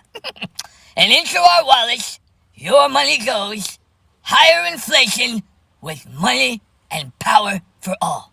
Well, except for the peasants. Wow, that was great, Nancy! Thanks, Chuck! So from my family to yours, we're wishing all you peasants a cold and unpleasant holiday! Winter is coming. End quote. End quote. That was cute. Yeah, I would love to see Nancy Pelosi run. Oh gosh, she can't even get up off the ground when she did her whole kente cloth thing. Remember? I don't think she can run. Definitely not in those heels for sure. Rudy Giuliani just filed bankruptcy. Do you guys see this? They forced him into it. So Rudy Giuliani files bankruptcy less than a week after a judge orders the former New York mayor to pay nearly $150 million in a defamation case. So yeah, you know, we get those liberal judges in there, they'll just strip them of their money, right? Do you feel bad for him? I don't feel bad for him. I really don't. Every time I see Giuliani now, I just see that day where he had the stuff running down his face. I think it was like some spray and hair dye or some shit. Remember when they announced that Trump was going to dispute the election and Giuliani's face melted? Yeah, that was pretty bad. I don't feel bad for him. Boo-hoo. Poor rich person got caught doing defamation. You got to be careful out there. Good news for cops. They don't have to go and knock on your window anymore when they pull you over because they're getting a nice new little contraption. Check this shit out. So there's still a cop in the car, but literally when they pull over behind you, a robot's going to come to your window. This is crazy.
Okay, you filthy animals. You are a plague on the planet, and pretty soon they're not even going to bother to talk to you face to face. A machine's going to come out and print a ticket for you. What do you guys think? Is this going to save lives? Is this going to save cops' lives? Or is it just going to add to the dystopian future where we do not have any human interaction? And I think I'd have to look at the numbers of officers who are injured and killed during stops to even know if this would be cost effective. I just see this as more dystopian freaking future for all of us. And I like the comment that said, yeah, this would end up in the South Bronx chop shop after a few hours. I agree. I've had some friends out there that know how to deal with this type of stuff. And yeah, I don't know if this is cost effective or realistic. The thing doesn't look very sturdy on the car, and the fact that it throws a spike strip out under your freaking car, they just are automatically assuming that you're guilty the minute they get behind you and that you're a dangerous criminal. That's what I see with that. I saw it was Pittsburgh Dude 87. Merry Christmas. Says Giuliani spent $10,000 a month on cigars and has memberships at 16 different country clubs and is a drunk. I would believe that. I'd absolutely believe he's a drunk. A lot of them at that level are drunks.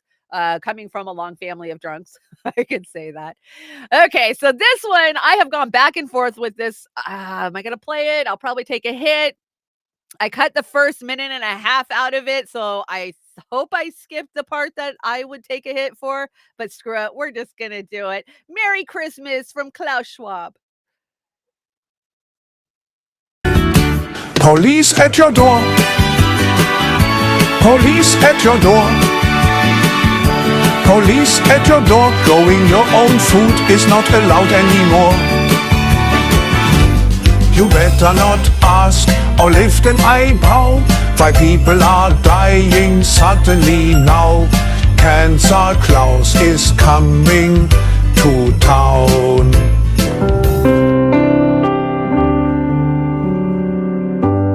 I don't want a lot for Christmas, just control humanity. Maybe release new hybrid species like a monkey manatee. Please kill me. I just want to rule the world, every tree and every bird. That is my goal. All I want for Christmas is your soul. Wait, what is this? We don't want a lot for Christmas. Just leave us the fuck alone. Go hang out with your lizard buddies And have some fresh adrenochrome. I see you enemy, and I swear total resistance to you with everything I've got. Go yourself. Is that clear? Hey, Bob. This is a larger psyop on your human psyche. Fuck the vaccine coming straight from the Pfizer lab. A healthy body don't surrender to the jab. Their business is done by murdering millions of people. Oh, easy there, buddy. I want everybody to stop dying. All we want for Christmas is a global human resistance. Stop using my song for this shit. All we want for Christmas is to be free.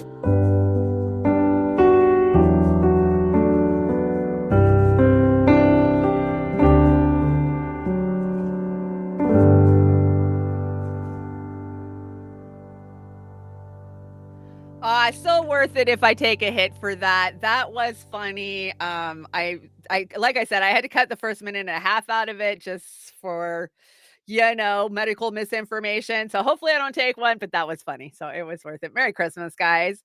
And speaking of Merry Christmas, guess where Uncle George Soros is for Christmas? That's right. He's in Barbados, developing. George Soros was spotted in Bridgetown, Barbados with help of his entourage. Aw. Merry Christmas, George. And Klaus. Right? Oh my gosh, so gross. Hey, did you guys hear about the zombie deer disease? I mean, we've talked about it in the past, but apparently it's taking off like wildfire. And the last week has seen the mainstream media really pounding on this story. Like, I just did a quick search and there was just story after story after story. It's spreading through America. Zombie disease is exporting to other countries. Like it's crazy. So zombie disease epidemic spreads in Yellowstone as scientists raise fear it may jump to humans. Oh, there you go. There's the fear mongering by The Guardian.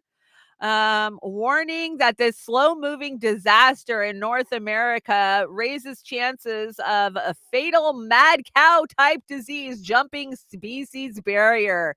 So there is the map. And yeah, I would say stay away from Rudolph this year, guys, because he might have a disease. There's none in Washington State. It must be a warmer thing. I don't know. That's kind of weird. There's none in Louisiana. That's crazy to me too. Why is it all centrally located? So yeah, be careful out there. Don't get no zombie deer disease, guys. That's just the newest fear mongering, right?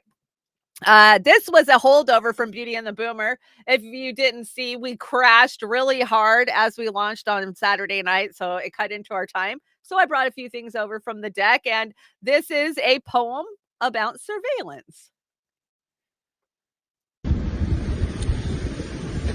First to arrive were the cameras installed to protect both you and me in places that we weren't that threatened, and yet the people didn't see. And what followed were traffic restrictions to keep the roads quiet and clean.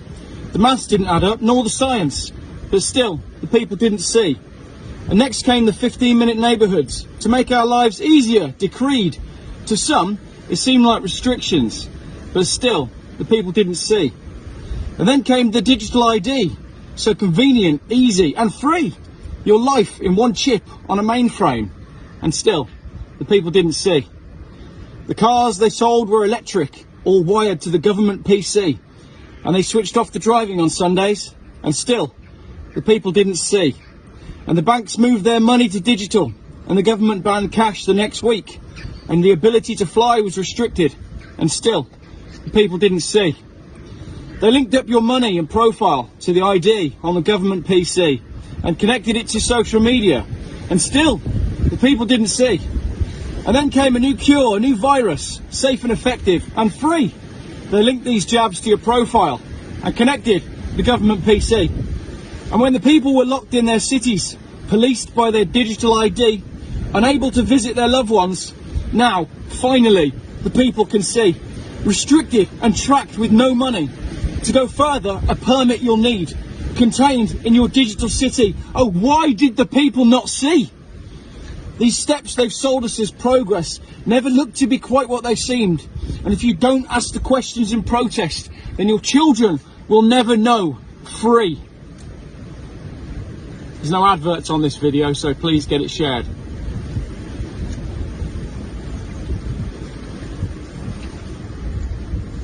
Surveillance. It's coming for you. It's coming for me. It's coming for all of us. And so is digital currency. Oh my gosh. War dear, you're sending your damn attorneys after me. How dare I smear the dear name? I so apologize, but Merry Christmas, Uncle Warren. Hope you have a great day today. And yeah, sorry about talking smack about the deer. It is what it is. A couple more crazy little stories here. Let's see. Let's start off with DARPA kicks off a program to develop low Earth orbit satellite translators. What does this mean? This means, let's see, I got the article here. DARPA has selected 11 teams for phase 1 of the space-based Adapt Communication Node program. And it aims to create a low-cost, reconfigured optical communications terminal that adapts to most optical inter-satellite link standards. Oh, so they're just going to be monitoring us more from space, guys. That's all that's talking about. Oh, and it names all of the DARPA. It's from DARPA. It's actually DARPA. It names all of the subcontractors that are going to be working on it. Oh, isn't that so nice? Let's see. I think I brought you guys a chemtrail video too. This is a local news station who picked up on the fact that, hey, there's a lot of strontium and barium laying around and we don't know where it's coming from.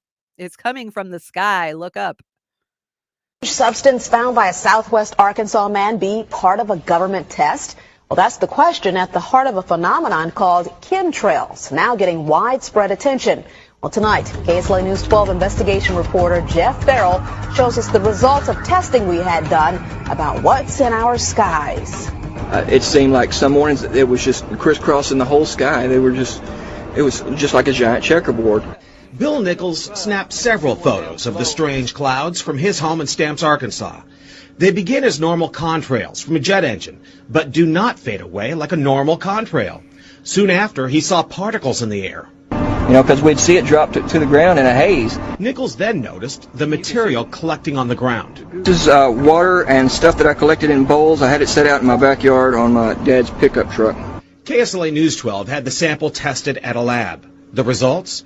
A high level of barium, 6.8 parts per million, more than 3 times the toxic level set by the EPA. Armed with these lab results about the high levels of barium found in our sample, we decided to contact the Louisiana Department of Environmental Quality. They told us that yes, these levels are very unusual, but at the same time they added the caveat that proving the source is a whole nother matter. Barium is a hallmark of other chemtrail testing, which even attracted attention from a Los Angeles TV station. There's already no shortage of unclassified weather modification programs by the government. But those who fear chemtrails could be secret biological or chemical testing on the public point to the 1977 Senate hearings in particular, which confirmed 239 populated areas had been contaminated with biological agents between 1949 and 1969. Later, the 1994 Rockefeller report concluded hundreds of thousands of military personnel were also subjected to secret biological experiments over the last 60 years. But could secret testing be underway yet again? I'd rather it be something inert and benign, you know, something that's, you know, not causing any damage, but I'd like to know what it is. KSLA News. Wouldn't we all like to know what it is? So that was just an example. That was on the border of Arkansas and Louisiana. So if they're asking fucking questions, the rest of us should really be asking questions because I live down that way. They're not paying attention to what's going on in the world. I used to say when I lived there in the 90s, it was like still the 70s there, right? I mean, to have local news stations, even in LA, starting to question this, it's about time, guys. It's about time. But you're never going to get the government to admit what they've been doing, right? Jilly says so many chemtrails where I live. Everywhere I've traveled in this country, there has been a massive amount of chemtrails. It's not just one place they're doing it. I mean, I live on the West Coast. I'm out close towards the coast.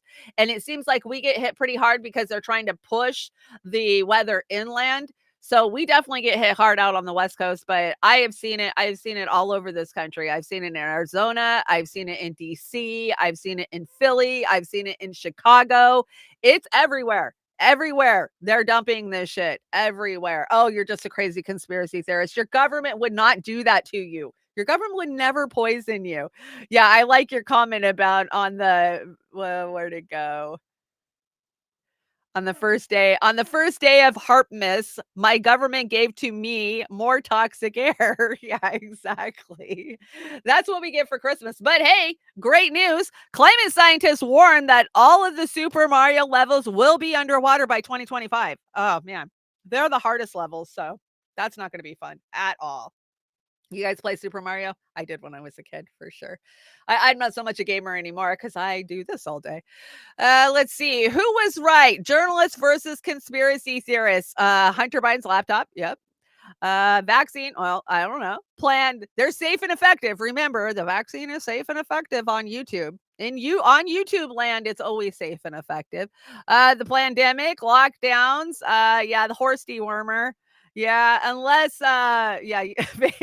Twitter censorship, Epstein Island, Sex Island. We're going to get some Epstein Island names, right? Oh, come on. Nobody believes we're actually going to get any real names. Ukrainian biolabs. That's a crazy conspiracy. Trafficking, pizza, Russiagate, and fake Steele dossier. Oh, yeah, the one that the Clintons paid for. Yeah. Scientists, this is Vice. Vice says scientists explain why doing your own research leads to believing conspiracies. Stop doing your own research, because then you start believing shit.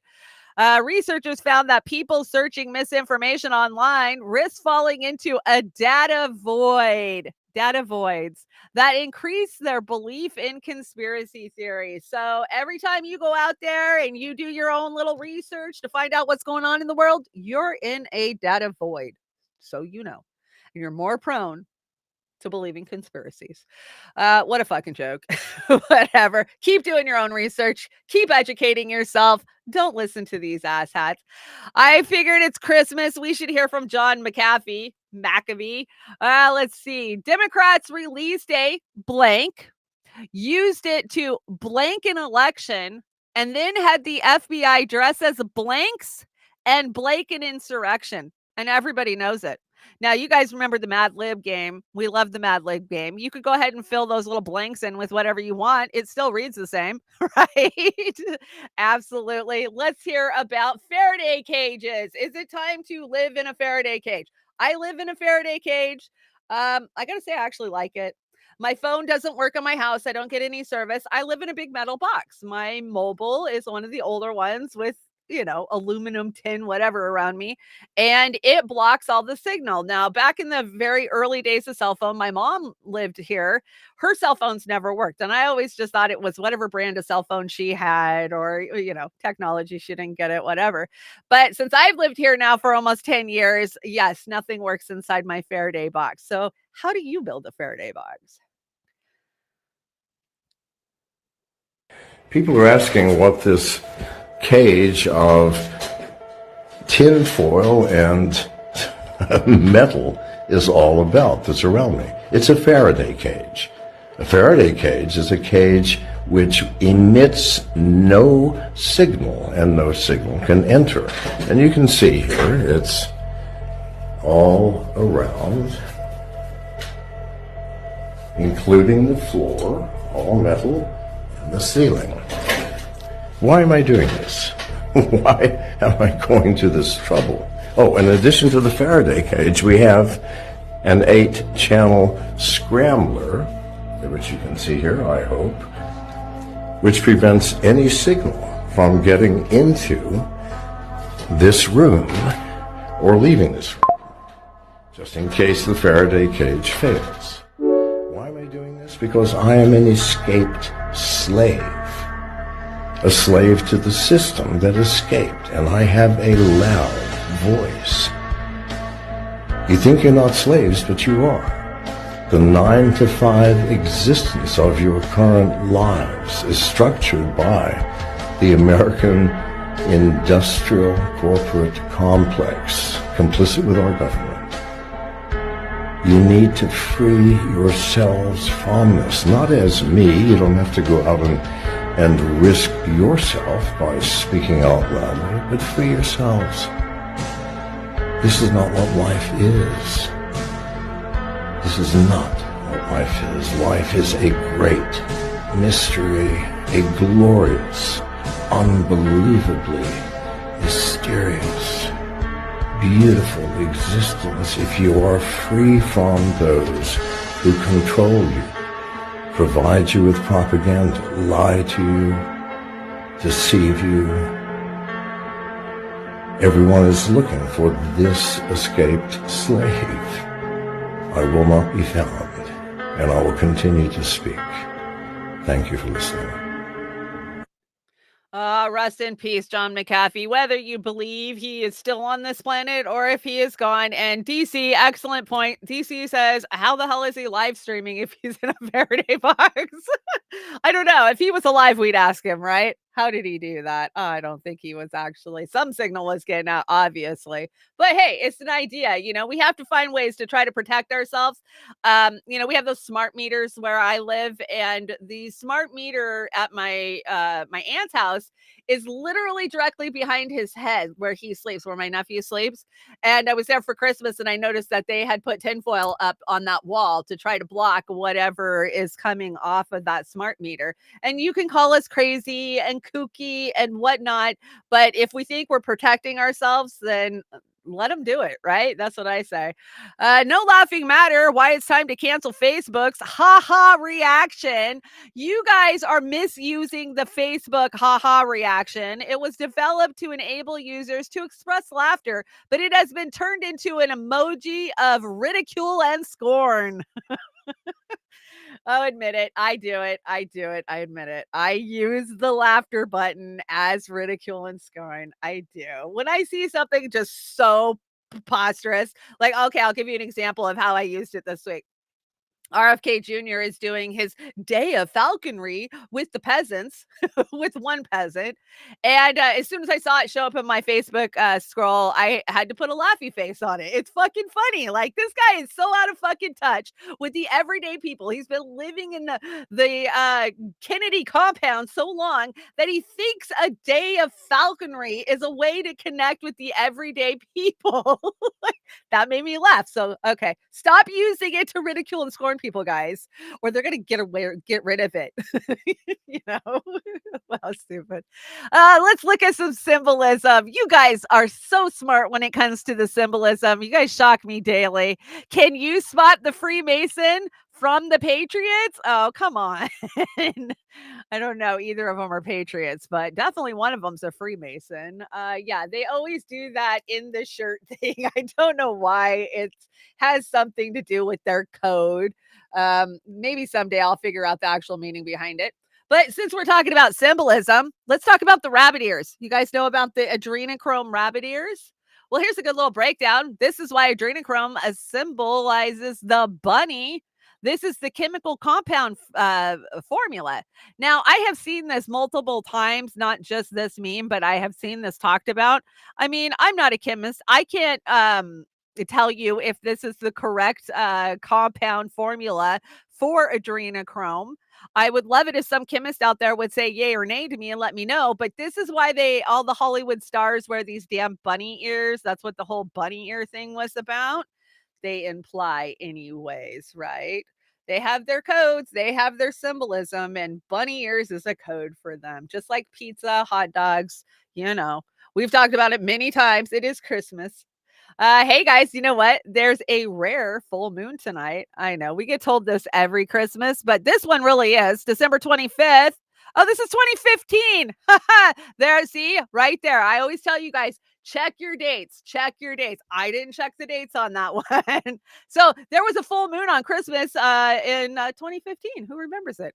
I don't. God, what was I doing in 2015? Oh, I know. I was out there, you know, shuffling for Bernie. That's what I was doing. Since that's old, let's check out the volcano. This is Iceland. So pretty. Watch it go. Boom. Yeah, we've known Iceland was popping off for a while. They've had massive earthquakes. We had a couple of earthquakes up in our area yesterday, from what I heard. My favorite camping spot up in the mountains, Mount Eleanor, was rumbling last night, which is kind of weird. I don't know why. That's kind of a dead zone. Oh, well, none of it's a dead zone when you live on the fault that we live on. Here in the West Coast, we live on the San Andreas, San Juan plate. So it's going to go off one of these days. You never know. Okay, guys, we got to go to Hollywood Go Fuck Yourself. And we have got a big Hollywood Go Fuck Yourself because there's a lot to talk about. There really is. We're going to start off with Amber Heard and Warner Brothers. You guys don't have the right to critique any Warner Brothers movie or talk shit about it, according to the studio heads. This pissed me off. I was asleep when I heard this replaying. You guys know I'm always listening to shit when I'm sleeping. I literally woke up and saved it so I could share it for you guys. This is the studio head. Let's hear what he has to say about why Aquaman 2 is failing at the box office. Brothers CEO David Zaslav and his response to all the projections and criticism surrounding the film by delivering the following. It's my responsibility to acknowledge any kind of concern over some statistics that have been made aware to our shareholders over our latest release in theaters, and we ask for everyone to provide enough breathing room for our latest feature, The Lost Kingdom, to let the numbers speak for themselves when everything is done and finished and it has run its course. I hold no concern over this great addition to our DC universe by Mr. Wan, and he has done a phenomenal job on sealing the deal before we transition to a new vision of superhero epics by Mr. Gunn. What I don't stand for are individuals within the general public that are altering mindsets of others on how well a motion picture is going to perform at the box office. I think it's unprofessional and lazy for those out there to compare our latest releases to a film that Bob Iger recently put out. There is absolutely no way of telling on how well or severe a film will perform at the box office and its financial situation before it has run its course in the theaters. We still expect and hope that this film will be our greatest performing DC feature in recent years, and remain very confident it will provide better results than our previous work throughout 2023 in the DC universe that is now soon coming to a close. Though the concerns over Miss Heard and her role in this film, we do actually acknowledge we have never participated in any form of false advertising with how significant of a role her character was set to have. Though I can't confirm or deny right now of the production issues and those claims about our cast members on set, it is very irresponsible for not just the general public, but for journalists out there and the trades alike that continue to use this installment, of course, as a pointing the finger before it has evolved its track in theaters. It's also unprofessional for those who promote many misconceptions about the production difficulties that we had going on with this film. From what we have already gathered based on early screenings is that critics are thoroughly enjoying this film, and there is no reason to promote damaging effects to a piece of art that has yet to make its way at the end of the release before it debuts on streaming. That was gross. Okay, so first off, he blames individuals who convince other individuals not to watch this garbage, even though 4.5 million of us told Warner Brothers that we weren't going to watch this crap if they put Amber Heard, the abuser, in it, right? They've tripled down on the protecting of Amber Heard. Shit Liberty. It's so weird because it's a Zionist, man. It's the same groups. They totally have overlapped. We saw that with the coverage of the Johnny Depp Amber Heard case, right? But to say that this is a beautiful piece of art and how dare you, rank it, people want to go see it, then they feel bad. Nobody wants to see this. Now, I'm going to show you. This is from a major theater. This is AMC's Screen 16's. Where was this? I'm trying to remember where I took this from.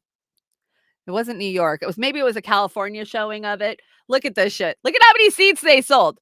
Out of 100-seat theater, we've seen 3 seats being sold for this movie. We told you, you didn't listen, and now you come out and you berate the public and anybody who's on YouTube talking shit about this monstrosity that you're calling a fucking movie, and you lied to us and gaslit us about how much Amber Heard was actually going to be in the movie. And I don't blame the director, other than he kept Amber Heard in the movie when he should have said no. This is just gross. You get what you get. We freaking warned you. And yeah, Farron Franzak and I, we did a really deep dive into this whole entire case while it was live and hot, a year and a half ago. The CC gals, the court cunts. And we followed every aspect of that trial because there was so much overlap with the trolls that we deal with on a daily basis. That was the thing. I miss Farron a lot, but I miss Farron too. You didn't care about the trial. A lot of people didn't care about the trial. We cared about the trial because there was so much underlying connection and shit liberty, this is shit liberty and Zionists. They seem to be one and the same nowadays. But remember this one character that came out of this trial? Her name was Eve Barlow. Now, Eve Barlow was Queen of the Trolls. She was Amber's #1 fan. And I think she was Amber's girlfriend, just my speculation, during the trial. But, you know, Amber does that. She just scoops people up and uses them like she did Johnny. And Eve was a nightmare to deal with on Twitter back in those days. But I woke up the other day, Christmas Eve, and Eve Fartlow was trending. I was like, oh shit, Eve's back. Well, she happens to be a major supporter of Israel. And so is Amber Heard. Remember, we saw lots of pictures of her and Amber hanging out in Israel. Remember the tweet where they were bitching about how Israel was bombing and it was slowing down their sushi delivery. This was like 2 years ago. So on Christmas Day, Eve Barlow says, on Christmas Day, I will arrive in Israel and will be headed to the Gaza border to begin documenting history. I'm coming home. And somebody tweeted out, this tweet has attracted, or she tweets out, this tweet has attracted a ton of attention because people deny Jewish ancestry and indigenous rights to Israel. Everyone who has attacked this tweet believes that Jews don't deserve a state and advocate for genocide of Israelis. Yes, I was born in Scotland and I live in LA, but Israel is my indigenous homeland. Suck it. Okay, well, there's a couple of things we need to talk about in this tweet. I don't think she understands what the word indigenous means. Indigenous means you were born on that land, like the Palestinians. Not that you were born in Scotland, you live in fucking LA and you're gonna go to Israel. That's not how it works, but that's how they work it, right? So another prime example. Oh, but it gets better. So Eve tweeted out. Now this was the beginning of November. She says, I was a progressive. I believe in the rights of all, including Jews. The latter got me tarnished with labels. The anti-Semitics went to lengths to make fake tweets by me to prove that I'm a racist and a TERF and an Islamic and an ableist. They gave me a hate name. It's Eve Fartlow. And yeah, this is something that she tweeted out in looks like 2013 maybe. I hate it when the only seat left on the bus are the seats Mexicans just sat in. Like, who wants to fill Latino butt heat when they sit down? I mean, that's just one example of her disgusting racist shit that she puts out there. And I think it's hilarious. I love anybody that burns Eve Barlow down to the ground. She is just the freaking worst queen of the trolls. She calls herself liberal media. She is not. She is just a troll at the end of the day. So there was your Amber Heard Aquaman update. Let's look at the number one memes of the year. What were the number of the each month for the year? Some of these you might remember. January, it was the gangbang cop. February was the Chinese balloons, right? March was crashing house market. Oh no, that was the banks closing. That was SPF, right? April, oh yeah, that was the whole Bud Light thing. May, I remember May. June was the implosion of that submarine. July was that motherfucker's not even real. August was Trump getting arrested, Trump's mugshot. September was the missing what was it, F-30 or F-15 jet. Remember it went missing for a couple hours. They finally found it. It crashed. Of course, October 7th was October. November was Elon saying you can go F yourself. And December was the Senate hearing porn. Oh, yes. Right down memory alley we go. Who remembers all those memes of the year? Oh my God. What a crazy year it was, right? For sure. We're still in Hollywood. Go fuck yourself. And I just wanted to say, Ozempic. Don't take it, man. Don't take it. At the end of the day, most physicians will tell you that Ozempic only works while you're on it. As soon as you get off of it, you're going to gain back the weight, and you're going to gain back the weight, tenfold, because you've completely destroyed your digestive system. Yeah, so we're seeing a lot of stars that are getting the Ozempic face. They get this weird line right here, right? But hey, they're all skinny, so just don't do it. Don't do it. Let the The diabetics take Ozempic. That's what it was made for. And we got a little bit of Illuminati humiliation ritual going on this Christmas. Did you guys see this? So this is DJ Metcalf. He's a player for the Seattle Seahawks. And of course, Usher, all rocking the black pleated schoolgirl skirt. Yeah, okay. And no, it's not a kilt. You cannot tell me that is a kilt. That is not a fucking kilt. Take a look at it again. That is a skirt. That's what it is. If I wore it, it would be called the skirt. So it's not a kilt. You cannot. This is a part of the Illuminati's humiliation ritual, right? You have to do like you have to humiliate yourself. Fashion. What can I say? Fashion. Okay, guys, we made it to Meme Alley. You know how it is. You don't get out of the trailer park till you go through Meme Alley. And we got some good memes because it is Christmas. I grabbed a couple of good Christmassy ones. That's how you do lights in an A-frame. You get it. You get it. If you don't, you're too young. Yeah, you know what that is. Of course, that is Pink Floyd, Dark Side of the Moon. If I had an A-frame, I would totally do that. That's too awesome. It is. And let's see. Mom, in 1980s, watching you find that McDonald's gift certificate in your stocking. Oh my God. Yes, totally. And my mom always had the cigarette hanging out of her mouth like that. Always. Always. Let's see. What do we got here? Person telling me about their recent random illnesses, me fighting the urge to ask if they got the jab. Oh my God, have you had this? I've had this. Like, I've had this a couple of different times. Like, even with my own family members, they'll say to me, oh, I'm blah, blah, blah. And I'll just be like, did you take the job? You know, like, that has nothing to do with it. Like, okay, I'm just asking. I'm just curious. That's all. Me in 2030 trying to sneak into Walmart and get some bread without being caught by the social credit score drones. Oh my gosh, yes. I don't know if I'd sneak into Walmart though. I might go somewhere that actually has food, not chemicals and poison, right? I'm convinced our Walmart doesn't even sell food anymore. I mean, think about it. If you have a grocery store and they have a health food section, that's probably the only food that's actually in the store. Everything else is chemical, bioengineered poison. And that's all we're fed here in America anyways. We're not allowed to have real food because we're not real at the end of the day. Let's see. Walmart, Vons, Target, BlackRock, Vanguard. Yeah, that's exactly what it is. Everything is just a front for these goddamn, conglomerates that are buying us up. For sure. Happy the porch is a fridge season to all those who celebrate. Yes, I celebrate. Do you celebrate? Something I learned a long time ago, living in the travel trailers, man.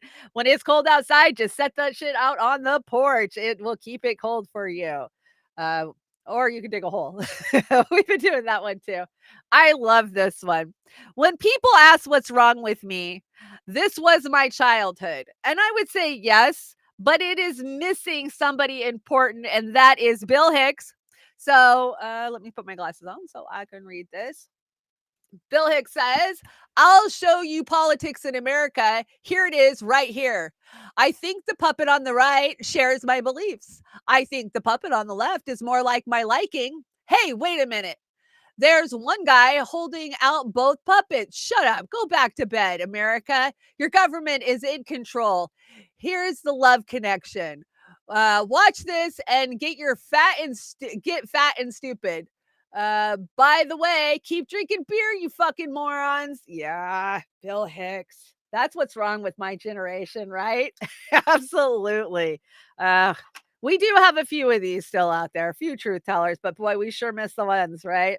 Sam Kinison, George Carlin, Eddie Murphy. Come on. Eddie Murphy did a Christmas movie this year. Did you watch Candy Cane Lane over on Amazon? I watched it last night just because every Christmas movie is behind a fucking paywall this year. We used to get lots of Christmas specials. You know, TNT would run a Christmas Story 24 hours, like, White Christmas, Miracle on 34th Street. All that shit is behind paywalls now. You got to go to the studios and pay them to watch it. And I'm sorry, I'm not spending $9.99 for a Christmas story when, I've seen it 10,000 times. So crazy. shout out over on the Rokfin. Thank you so much, DC. DC says, sent you a little more on Cash App since I couldn't figure out the Vimo thing for the card I sent you. Thank you for bringing me some holiday cheer, laughs, and joy throughout the year. Thank you, DC. Oh, you guys, you spoiled me this year. I got to say, thank you so much. I appreciate your love and support and your, you guys send me stuff constantly. Like, this is a team effort here to do these shows at Roar Media, whether it be this show, whether it be Beauty and the Boomer or Brave New Future. You guys are right there in the producer seat helping us produce these all the way. So thank you guys so much. Merry Christmas to everybody. We got a few more here. Let's see. Might start in OnlyFans, but it will just be in my gardens. It'll be me in my garden smoking blunts and talking trash about the government. Would you pay for that? I don't know. This could be us, but you won't eat lab-grown meat with me. We don't eat a lot of meat around here because it's so damn expensive and it's toxic. So yeah, don't eat lab-grown meat, guys. Just don't. You are not just a cat. You are my sanity, my happiness, my teacher, my guide. Your love is my light. You are my best friend. Cat, fuck off. That is so my cat. BlackRock, after successfully outbidding a single mother of 4 in the housing market. Yeah. Oh yeah. Somebody's getting a raise, right? It's terrible. I mean, we just talked about 44% have been bought by these conglomerates. Boomer parents, one day this will all be yours. Grown children, no. Yeah, absolutely. How much knick-knack crap have you guys had to deal with, right? I hate knick-knack crap. I am not a knick-knack crap type of person, but I have a lot of it because most of it is keepsake, like, this was grandma's, this was mom's, like, so I'm at that age where it's starting to pile up on my shelves and I feel terrible because I don't want my kids to have to go through it, but I guess that's just the rite of passage for everybody. Boomer, shove your feelings down. Gen Zer, talk about your feelings. Gen Y, I'm in therapy for my feelings. And Gen X, you guys got feelings? Yeah, Gen X, well, poor Gen X. I feel for all you Gen Xers out there. We were the forgotten generation, right? We raised ourselves. We're still in the middle of these guys. We're still dealing with the boomers. Yeah, I feel bad for Gen X. So shout out to all the Gen Xers out there. You can't just share memes and avoid all types of human interaction the rest of your life. I don't think there's any science to support that, buddy. Yeah, me. That's too funny. When you're trying to fit in at a social gathering and people start talking to you about their flu shots. Oh, God, yeah. Oh, that one's bad, right? You're biting your lip like, oh, yeah, you took the flu shot. Okay, good. You feel good? Like, right? My first cell phone. It looked like I was under enemy fire and called in an airstrike. Oh my gosh, did you guys ever have one of these? My girlfriend had one of these, and it was so expensive to use it. Like, but we would use it for emergencies. Like, I remember we get it out of her trunk, and this call is going to cost $20, but it's important. We got to make it. But it did look like we were calling in an airstrike for sure. Life without smartphones must have been so boring. Nah, we managed. We did manage, right? Oh my gosh, there was always something to do. You always been able to find your friends, right? You just call around, left messages, places, tell you found them.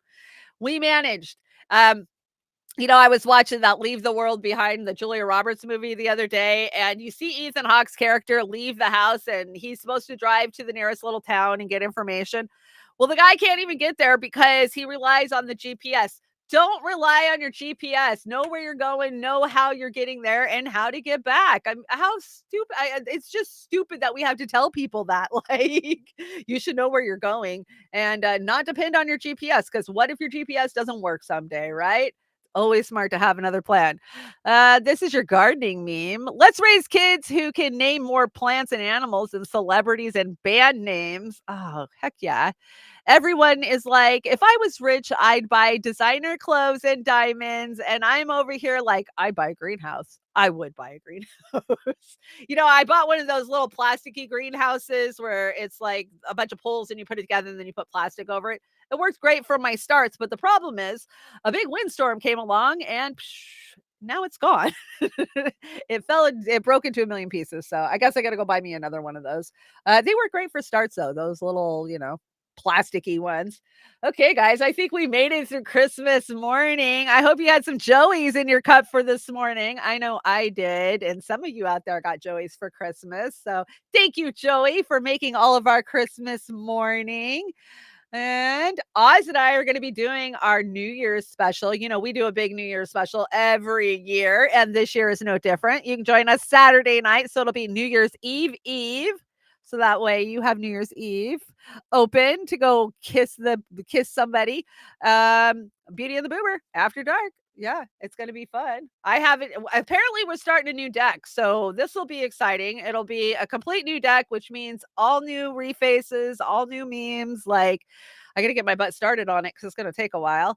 You had Joey's this morning. Oh, hand cranked. So good. It is so good. Well, Merry Christmas, everybody. I hope you get out there. You have a good dinner. You have a peaceful day with family and friends and just love and laughter. Don't let the politics of the world get you down, especially on a day like today. It's supposed to be about family and friends. And speaking of family and friends, I want to shout out our Rokfin. Rokfin, always there, always. Oh, you guys are so great over there. DC is over there. Thank you again for the Super Ray. Fred Edwards, thank you. Merry Christmas, Fred. Fred always shares out. I don't even think about sharing my own links out anymore because you guys are on it. Fred's like my head link sharer. Like, I saw Fred tweeted it out like an hour after I posted it last night. And I was like, oh yeah, I should probably tweet that out. Thank you, Fred, for always being there. Hey, Rumor, what's up? Jim. Zaxo Voxo Vix is hanging out over there. Copeland Morris. Who else is over here? Gregory. Good morning. Hello, Gregory Walker. Merry Christmas. And I think I got every chat. Victory Jen's over there. Hey, Victory Jen. Good to see you. Victory Jen, always sharing my tweets. I love that. Thank you so much. And I think, Dylan. Hey, Dylan, what's up? What's new? All these new names and faces starting to come in. I love it. Welcome to the community. This is your community as much as it's my community. And like I said, I'm going to start a Discord this year. So I will let you guys know when it's up and running. Let's get the Rumble taken care of. Ghost Start's over on the Rumble along with Law 66. Dirty Dollars is over there. And a dingo ate me, baby. Thank you guys so much, Corky82. Merry Christmas to all. And let's get the YouTube before we go. Of course, we got DC over there. DC, thank you so much. You're a great addition. You're always here. You guys are so amazing. What can I say? Cowboy Kitty's here too. Natalie Williams, good to see you. Merry Christmas. Red Angel. Kate.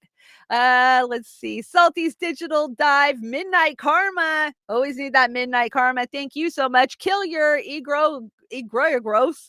I could never get that. Malik, good to see you. Uncle Warren, I hope you have an extra special Christmas. Vic, Merry Christmas, Vic. Chris Foster, Merry Christmas. Is it dinner time there? I think it is. Wesley, Merry Christmas. And Deborah. Hi, Deborah. Merry Christmas to you. So I think I got everybody that I see shouted out. Okay, guys, we are out of here. Of course, I will be back Wednesday for my regularly scheduled show. And then you can join us Saturday for the Beauty and the Boomer New Year's Eve special. Eve special. Okay, I got a great closer for us. This is The Pretenders. I love me some Pretenders. So 2,000 Miles, beautiful cover. You guys have a great day. Go relax. I am. And have some good eats. And remember, you're always welcome at the trailer park.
singing.